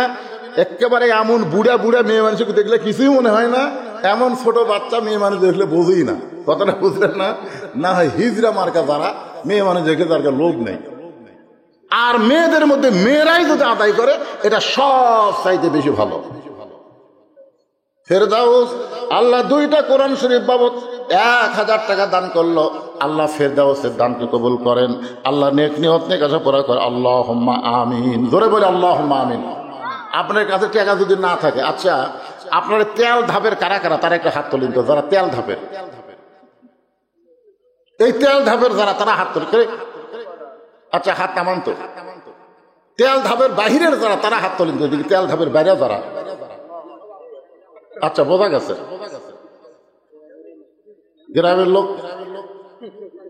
গ্রামের লোক চিন্তা করতেছে, আমরা যে জায়গা করছি, আমরা যদি বসি তাহলে এরা জায়গা হয়ে উঠি। এই জন্য দয়া করে এখানে আসেনি ভাই, এখন আসেন, তেল ধাপের লোকরা আসেন তো। এই যে কটা হাত তুললেন, একটা কোরআন শরীফ দেওয়া লাগবে, নগদ না পারলে বাকি লেগে দেন, কাগজ কলম আছে। এই হাত তোলো, একটা কোরআন শরীফ মানে কি? 1000 টাকা দেবেন। কি নাম আপনার? আব্দুল খালেক। 1000 টাকা দান করবে। আব্দুল খালেকের দানকে আল্লাহ আপনি কবুল করেন, আল্লাহুম্মা আমিন। বর্তমান মেম্বার না সাবেক? এই মেম্বার সাহেব, ভালোই তো, মাশাআল্লাহ। আল্লাহ শুধু দুনিয়ার মেম্বার নয়, জান্নাতের মেম্বারের সম্মান দিও, ধরে কেন আমিন। কি নাম ভাই জানেন? মানিক। নামরাও মানিক। 7 রাজার ধন। 4টা কোরআন শরীফ বাবদ 2000 টাকা দান করেছে। আল্লাহ মানিক মেম্বারকে আল্লাহ আপনি কবুল করেন, আল্লাহুম্মা আমিন। আর কেউ হাত তোলে না? কি দিবেন আপনি? কোরআন শরীফ বাবদ 500 টাকা দিবে। আপনি লেখেন কোরআন শরীফ বাবদ 500, খালি যেন কোরআন লেখেন না, তাহলে কোরআন শরীফ কিনে না দিবি 200 টাকার একটা। কোরআন বাবদ 500। আলমগীর কোরআন শরীফ বাবদ 500। হাত তোলেন বাবা, একটা হাত তোলেন। ময়নারা হাত তোলেন। বাইরের থেকে যারা আছেন তারাও নিয়ত করেন না কেন? কি নাম? মুরব্বীর নাম কি?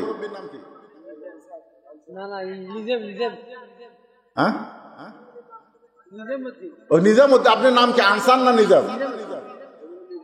নিজামুদ্দিন কোরআন শরীফ বাবদ 500।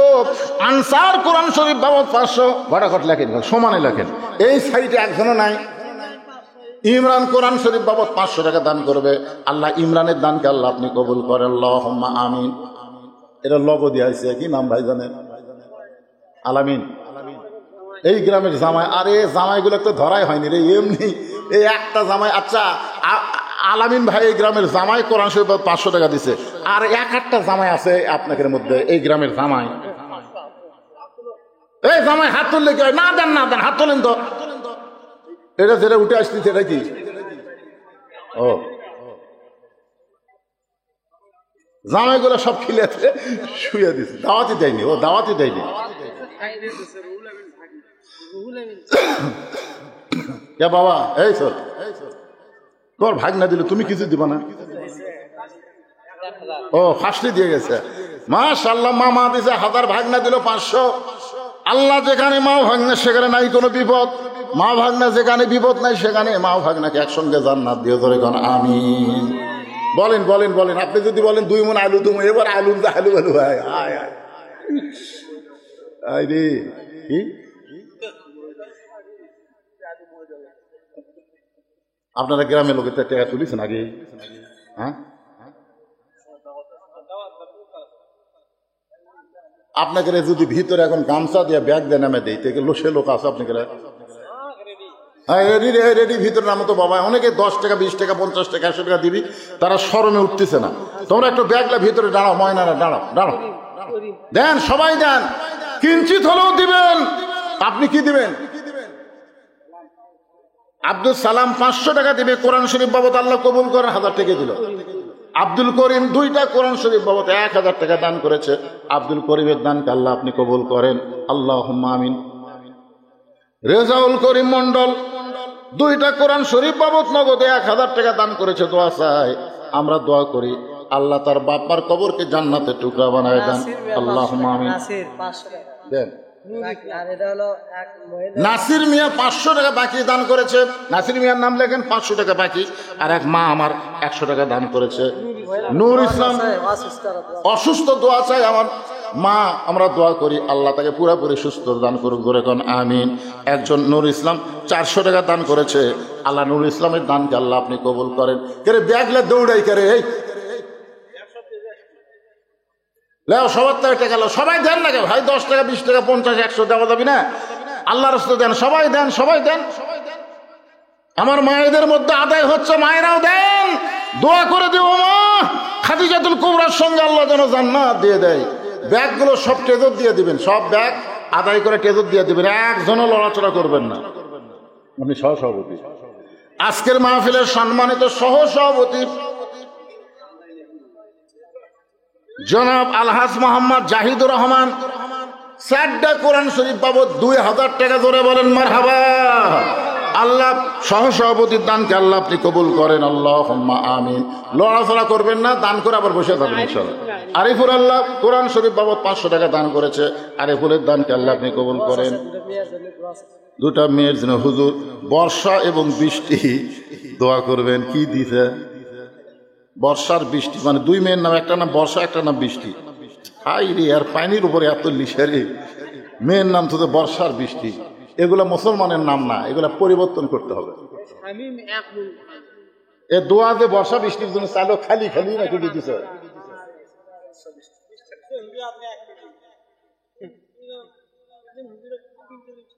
মিষ্টি দিছে।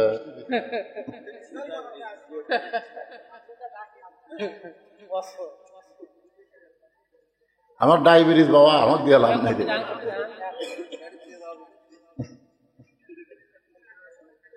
কে 1 মণ ধান দিল? শামীম। আল্লাহ 1 মণ ধান আমাদের মধ্যে বরকত দান করে বলে আল্লাহুম্মা আমিন। as-সাদাকাতু তারুদ্দুল বালা। আমি ওয়াজ করে বলতেছি, তারা ধান দিবে, তাদের ধানের উপর আল্লাহ কোনো বালা মুসিবত দিবি না।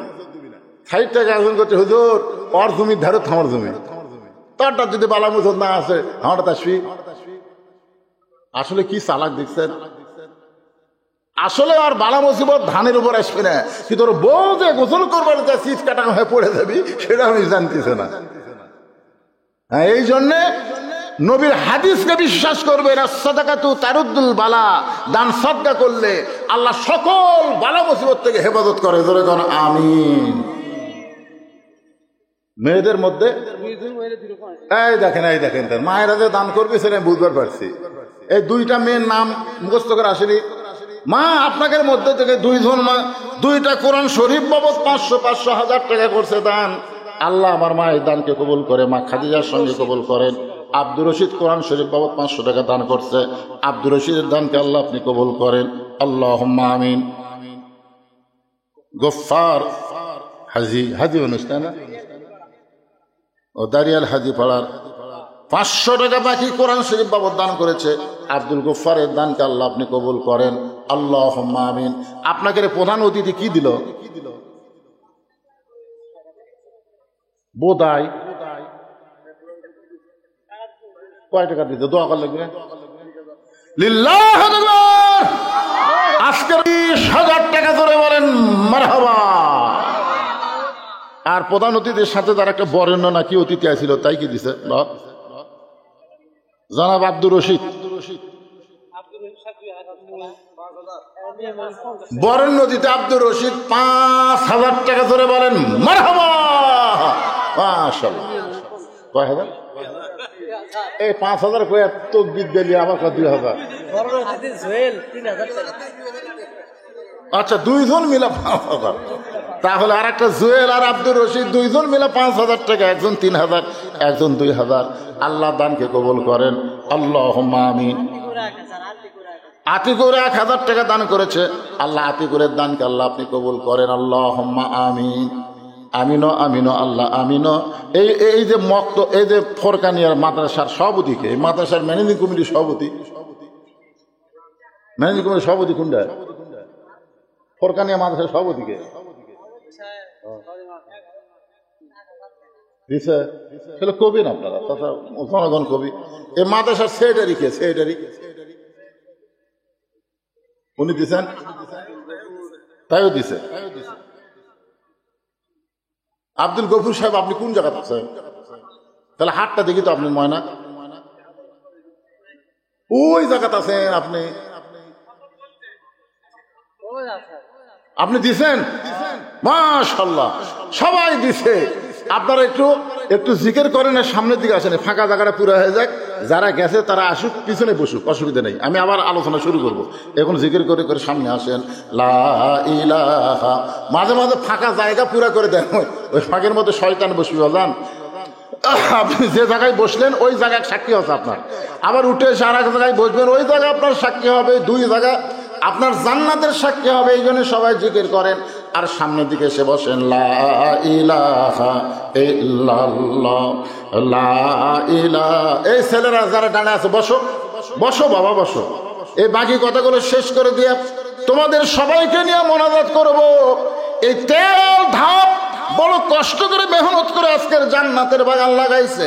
একটু আল্লাহর জিকির করেন। লা ইলাহা ইল্লাল্লাহ, সুবহানাল্লাহ, আলহামদুলিল্লাহ, লা ইলাহা ইল্লাল্লাহ। আপনি যতই লুকা লুকা দেন, জনগণ কবি সভাপতি সাহেব কি দিল এটা বলবি না, এমন ভাবে দিচ্ছে আমি যেন না কই। আসলে অনেক সম্ভ্রান্ত ব্যক্তিরাই চায় দানটা যেন গোপন থাকে। তারপর আমার ভাই নগদে 10টা কোরআন শরীফ বাবদ 5,000 টাকা ধরে বলেন মারহাবা। আল্লাহ তার দানকে কবুল করেন। আল্লাহ দুনিয়াতেও সম্মান দিয়েছেন কোরআনের হাফেজ, আখিরাতে 6,666টা সিঁড়ি পাড়ি দিয়া জান্নাতের উচ্চ মাকামে আমার ভাইকে জায়গা করে দিক। জোরে এখন আমিন। সবাই বলে আল্লাহুম্মা আমিন। এখন চাচা সোমবারের দিন, জোরে বলেন কি বার? কেবল টান মারতেছে, আবার কি শুরু হলো? চাচা ভাতিজা এই ডেকোরেটর তুমি দিলে। আপনারা মনে করতেছেন যে ওয়াজ বাদ থুইয়া যাবো, সব লোক উঠে যান, তাও ওয়াজ শেষ করে যাবো। আপনারা কি মনে করতেছেন আগামীকাল বাঁচার গ্যারান্টি আছে? তাহলে ভাইজান থুইয়া যাবো। এই চাচা ভাতিজা ডেকোরেটর 500 টাকা দান করেছে। আমি বলতেছি ডেকোরেটর আর মাইকালা কি একই ব্যক্তি? হ্যাঁ, একই ব্যক্তি। মাইকটা খুব মজা, সেই আরাম ওয়াজ করে। মাইকটা ভালো না? আমার 500 অন্তাহার আর একটা মাহফিল আছে, এই মাইকটা যখন ভাড়া লাগে, এই অন্তাহারে কেউ থাকলে ওই গ্রামেরই। আচ্ছা ঠিক আছে, মাশাআল্লাহ। না, ওয়াজ করে সেই মজা পাওয়া যাচ্ছে, আনন্দ পাওয়া যাচ্ছে। কথা বলতে কোনো কষ্ট লাগতেছে না। আমার আগের যে বক্তা সেই চিল্লা ওয়াজ করলে আমার ভয় লাগছিল, ওরে বাবা এরকম চিল্লা বক্তা বুড়া পারবো না। কিন্তু মাইক এসে দেখতেছি চিল্লার লাগে না, চিল্লে সুবহানাল্লাহ বলেন। এখন সোমবারের দিন চাচা সাইজা গুইজা ভাইস্তার বাড়িতে দাওয়াত খাবার যাচ্ছে। জোরে বলেন কি বার? আরো জোরে কর। সওয়ালের মা খালি বারবার বলতেছে, তুমি তো শয়তানকে দাওয়াত দিলে আজকে দুপুরবেলা খাওয়ানোর জন্য, এই শয়তানের সাইজ কেমন? মনে মনে বলতে চিন্তা করতেছে, মানুষ তো আমরা এরকম, তাহলে শয়তানের সাইজ কেমন? স্বামী বলতেছে, সন্তানকে যদি বাঁচাবার চাস, শয়তান যে সাইজের হোক জবান খুলে পারবো না। তুই যদি তোর সন্তানকে বাঁচাবার চাস, শয়তান যে সাইজের হোক জবান খোলা যাবে না। আসলে শয়তানকে আরো ধরে খান। এখন দরজা সে ডাকতেছে, আব্দুল্লাহ, ওর নাম হচ্ছে ভাস্তার নাম আব্দুল্লাহ। আব্দুল্লাহ, বউ দৌড়ে গিয়ে বলতেছে, তুমি না কইলা শয়তান আসবে, তোমার চাচা ডাকছে। স্বামী বলতেছে, মুখ খুললেই যদি না খাওয়া যায়, তোর সন্তানকে বাঁচানোর কোনো বুদ্ধি নেই। খাওয়া পর্যন্ত জবান খুলবো না, কোনো জবান খুলবো না। মানে সন্তানের দোহাই দিলে মায়ের আর জবান খোলে। ভাস্তা দৌড়ে যায়, দরজা খুলে দিচ্ছে। চাচা বলতেছে, আরে কি খাওয়ার সুগন্ধ, বা এত তরকারি পাক করছিস। চাচা অনেকদিন পর আপনার দাওয়াত দিতে, বুঝতেছেন না, আসেন। চাচার সামনে খাবার দিছে। চাচা বলতেছে, একটু দোয়া করে খাই। ভাস্তা বলতেছে, আগে খাওয়া তারপরে দোয়া, কারণ ভাস্তা জানে শয়তানের দোয়া উল্টা হবি। জোরে কোন কথা ঠিক না? শয়তানের দোয়া উল্টা হয়ে যাবে। এই জন্য ভাস্তা বলে, চাচা আগে খাওয়া তারপরে দোয়া। খাওয়া দাওয়ার পরে চাচা যখন দোয়া করবার চাই, ভাস্তা হাতের উপর হাত দিয়ে বলতেছে, শয়তানের দোয়ার দরকার নাই। চাচা কি করলি তুই? তোর বাপের আপন আমি ছোট ভাই, তুই কি করলি? আমি কইনি চাচা, মসজিদের হুজুর কছে। যেই হুজুরে খামা মাস গেলে বেতন দেই, সেই হুজুর আমার শয়তান করলো, হুজুরের কাছে ভাস্তা টানে হুজুরের কাছে নিয়ে গেছে। হুজুর, এত বড় সাহস আপনার কেমনে হলো আমার শয়তান করছেন? না, আমি আপনি কইনি। এই আমি তোর চাচাকে শয়তান করছি? না, তা তো করেনি। আপনি কছেন 3 জুম্মা লাগাতার সবার শেষে আসবি, আগে যাবি, ওই শয়তান হবি। আমি তো কারো নাম কইনি। ভাস্তা বলতে আমি চাচার মধ্যেই এ আমল পাচ্ছি, লাগাতার 3 জুম্মা সবার শেষে আসে, সবার আগে যায়। চাচা কয়, খালি 3 জুম্মা করে, আমি যেদিন থেকে জুম্মা ধরছি সেদিন থেকে এই আমল করতেছি। তোর ভাস্তা দৌড়ে যায়, চাচা হুজুর কয়, হুজুর তাহলে এটা কি হলো? 3 জুম্মা যদি শয়তান হয়, তাহলে 100 জুম্মার খবর। তখন চাচার চোখটা পানি পড়তেছে। ইমাম বলতেছে, আপনি তওবা করেন। ইজানু দিয়ালিস সালাতি মিন ইয়াউমিল জুমআ ফাসাউ ইলা যিকরিল্লাহ। আল্লাহর হুকুম হলো, জুমার নামাজের আযান দেওয়ার সঙ্গে সঙ্গে দৌড়াদৌড়ি করে তোমরা মসজিদে সবার আগে চলে আসবা, একটা উট কুরবানির সওয়াব পাইবা। আজ থেকে আপনি তওবা করেন।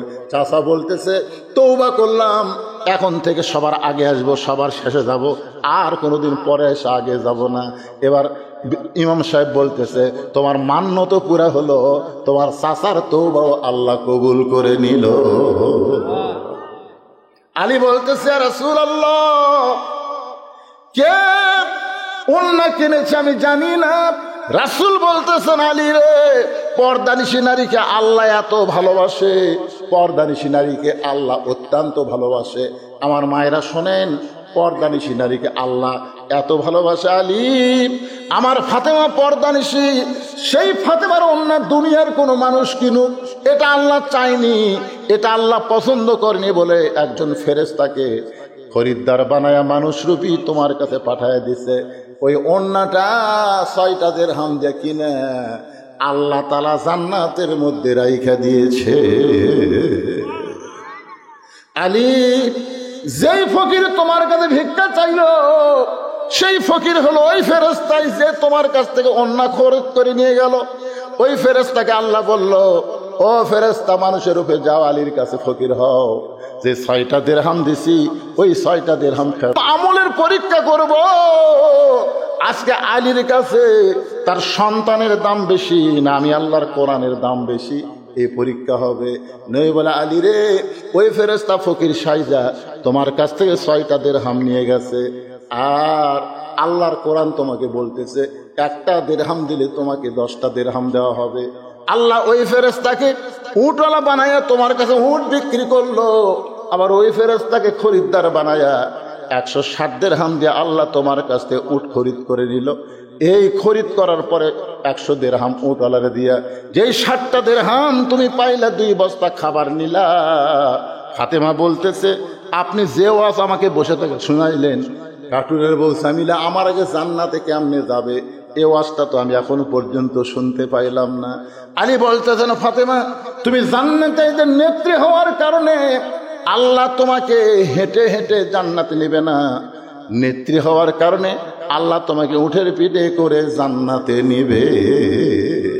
কারণ তুমি সাইদাতুন নিসা আহলেল জান্নাহ, সমস্ত জান্নাতের এদের নেত্রী হওয়ার কারণে আল্লাহ তোমাকে উঠের পিঠে করে জান্নাতে নিবে। ওই যে জান্নাতের 8টা দরজা দেখা যায়, আর কিছু দূর উঠ গেলেই তুমি জান্নাতে যাবে, কিন্তু হঠাৎ উটটা ব্রেক হয়ে যাবে, উটটার পা আর সামনে যাবে না। ফেরেশতারা বলে, আল্লাহ সাইদাতুন নিসা ফাতেমা, উট ব্রেক হয়ে গেল, উটটা তোর সামনে যায় না। আল্লাহ বলে, ফেরেশতা উটটা যদি সামনে না যায়, উটটাকে টেনে টেনে সামনে নিয়ে যাওয়া লাগবে। ফেরেশতা বলে, আল্লাহ উটটার কি ধরে টানবো, টানার তো কিছুই নাই। আল্লাহ বলে, ফেরেশতা কোথায় রে, যে ফাতেমার ওন্না 6 দিরহামে খরিদ করে জান্নাতের মধ্যে রাইখা দিছ, ওই ওন্নাটা এনে উটের গলায় বেঁধে দাও। আলী বলে, ফাতেমা ওই ওন্নাটা তোমার উটের গলায় বেঁধে দেওয়া হবে, ওন্নার একটা অংশ নিচের দিকে ঝুলতে থাকবে। এখন ফেরেশতারা বলবে, আল্লাহ এই উটটাকে কে টেনে জান্নাতে নিয়ে যাবে? আল্লাহ ডাকতে বলবে, রে কাঠুরের বউ জামিলা, তুমি কোথায়? তোমার স্বামী সব সময় আমি আল্লাহর কাছে দোয়া করতো, আল্লাহ আমার যে বউ নবীর মেয়ে ফাতেমার জন্য দরজা খোলে না স্বামীর হুকুম ছাড়া, আমি দোয়া করি আমার বউকে সবার আগে জান্নাত দিও। আল্লাহ বলে, জামিলা রে, আমার খাতুনে জান্নাতের উটটা টেনে টেনে তুমি জান্নাতে নিয়ে যাও। তুমি ফাতেমা মনে করবা জামিলা আমাকে টেনে টেনে জান্নাতে নিয়ে যাচ্ছে, জামিলা আমার কর্মচারী হয়ে আমাকে টেনে টেনে উটটাকে জান্নাতে নিয়ে যাচ্ছে। কিন্তু আল্লাহর হিকমত হলো, উটের পিঠ থেকে তোমার পা জান্নাতে দেওয়ার আগে ওই কাঠুরার বইয়ের পা জান্নাতে আগে যাবে। সঙ্গে সঙ্গে ফাতেমা দোয়া করে, আল্লাহ যে মেয়েরা পর্দার মধ্যে থাকবে আর যে মেয়েরা স্বামীর কথা মতো চলবে, এই মেয়েদেরকে ফাতেমা জামিলার সঙ্গে জান্নাত দিও। ওয়া আমিলুস সালিহা, আমার মায়েরা, পুরুষের 1 নম্বর হলো নামাজ, আর নারীদের 1 নম্বর হলো পর্দা। 3 নম্বর বিষয় হতো সবিল হক, হক কথা বলতে হবে, হক পথে চলতে হবে। হক কথা বলতে আল্লামা সাইদি 13 বছর জেলখানায় ছিল। আমরা সব সময় দোয়া করেছি, আল্লাহ কোরআনের পাখিকে তুমি সুস্থ রেখো, হায়াত দারাজ করো। এক মাহফিলে আমি দিনাজপুরে খালি বলেছিলাম আল্লামা সাইদি, বলা মাত্রই মুখের কাছ থেকে মাইক কেড়ে নিছে। আমাকে বলতেছে, আল্লামা সাইদি কেন বললেন? সাইদি হুজুরের নাম আমরা নিতে পারি নাই। এই হাসিনার সময় আমরা দোয়া করেছি কোরআনের পাখি, ধরে কোন কিসের পাখি? কোরআনের পাখিকে আল্লাহ তুমি হায়াত দিও, তুমি তাকে সুস্থ রেখো। আমাদের দোয়ার কারণে আল্লাহ জেলখানার মধ্যে তাকে এত সুন্দর করেছে। সে তাকে যখন হাসপাতালে নেওয়ার জন্য বের করা হলো, তিনি যে হাসি দিয়েছেন, আজ সেই হাসি প্রত্যেকটা মুমিন মুসলমানের কলিজায় আছে। জোরে কথা ঠিক না? এত সুন্দর হাসি দিয়ে তাকে জেলখানায় নিয়ে গেল। জেলখানা নিয়ে গিয়ে তাকে হত্যা করা হলো। একটাই মাত্র কারণ হলো, বাংলাদেশের সমস্ত বক্তা মিলে যত হক কথা কছে, আল্লামা সাইদি একাই তার চাইতে বেশি কইছে।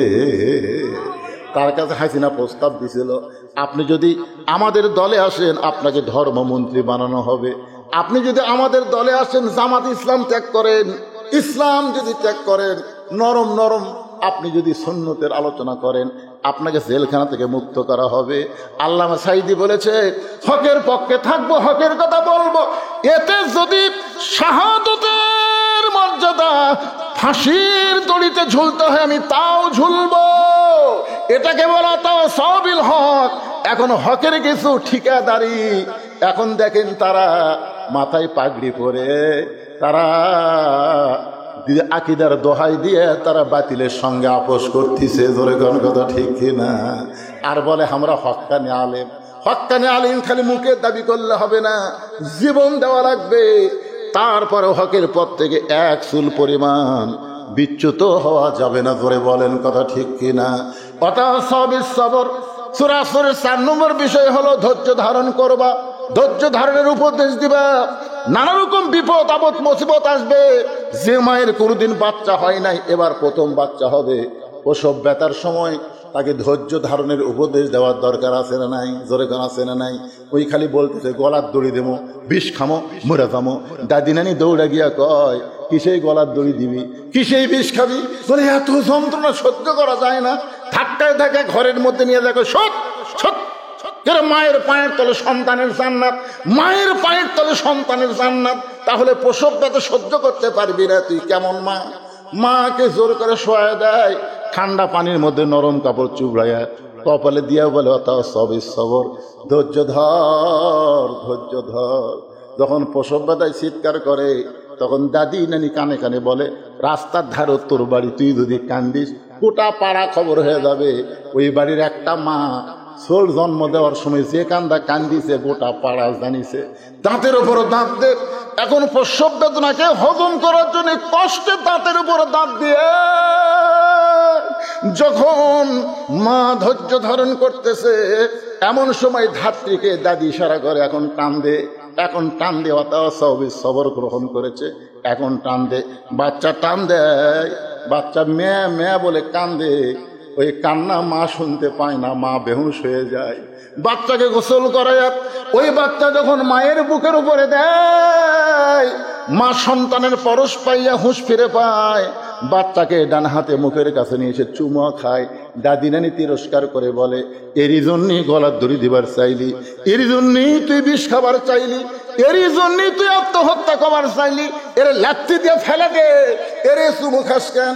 মা বলে, দাদি গো, কষ্টের পরে এত শান্তি এটা কোনোদিন আমি বুঝতে পারি নাই। আসলে বাংলার মুসলমান 15 বছর 16 বছর হাসিনার কষ্টের মধ্যে ছিল। জোরে কোন কথা ঠিক কিনা?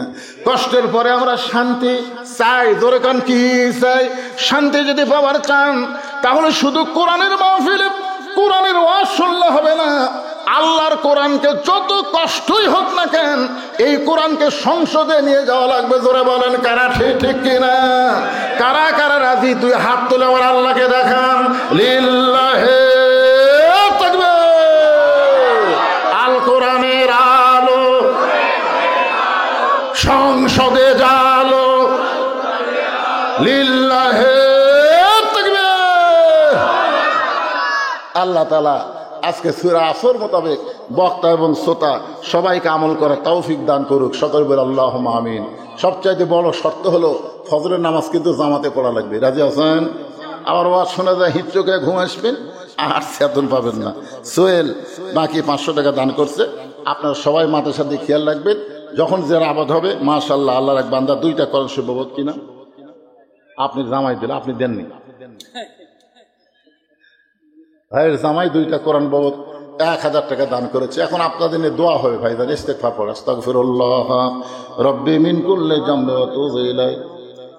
পড়ছি তো, কি কয় পাগলা, কুটি আসলে ভাইরা আবার বলে করবি। একই কবর 2 বার হয়। হ্যাঁ,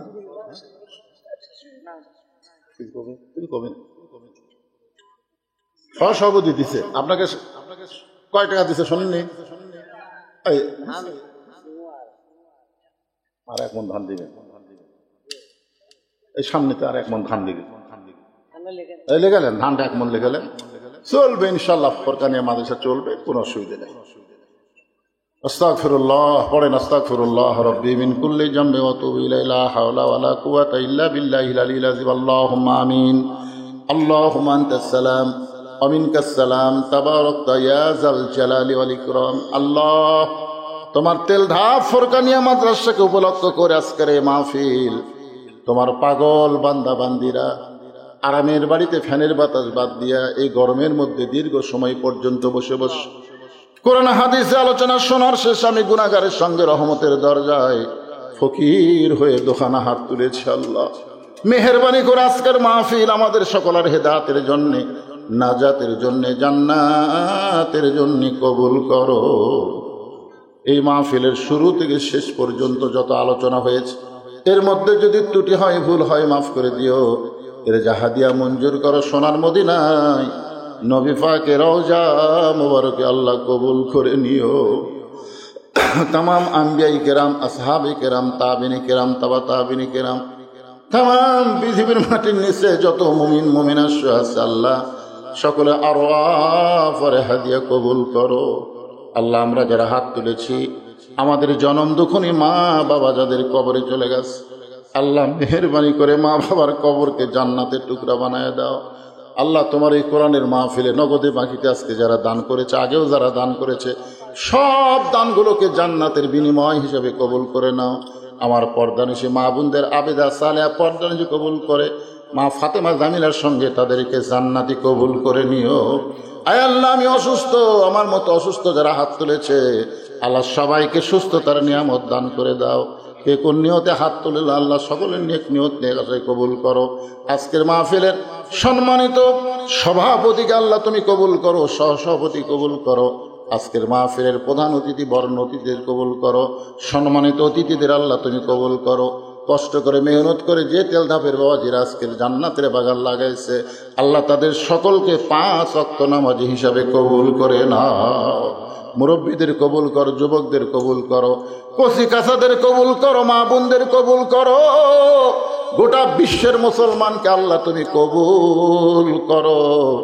ফিলিস্তিন গাজার মুসলমানকে আল্লাহ তুমি হেফাজত করো। যেখানে মুসলমান বিপদে আছে মুসলমানদের প্রতি তুমি খাস রহমত নাজিল করো। যেদিন আমাদের মৃত্যু হবে দিনটা যেন জুমার দিন হয়, মাসটা যেন রমজান মাস হয়। ইমানের সাথে ইজ্জতের সাথে এই দুনিয়া থেকে বিদায় নেওয়ার কালে আমাদের সকলের জবানে জারি করে দিও লা ইলাহা ইল্লাল্লাহু মুহাম্মাদুর রাসূলুল্লাহ সাল্লাল্লাহু আলাইহি সাল্লাম। আসসালামু আলাইকুম ওয়া রাহমাতুল্লাহি ওয়া বারাকাতুহু।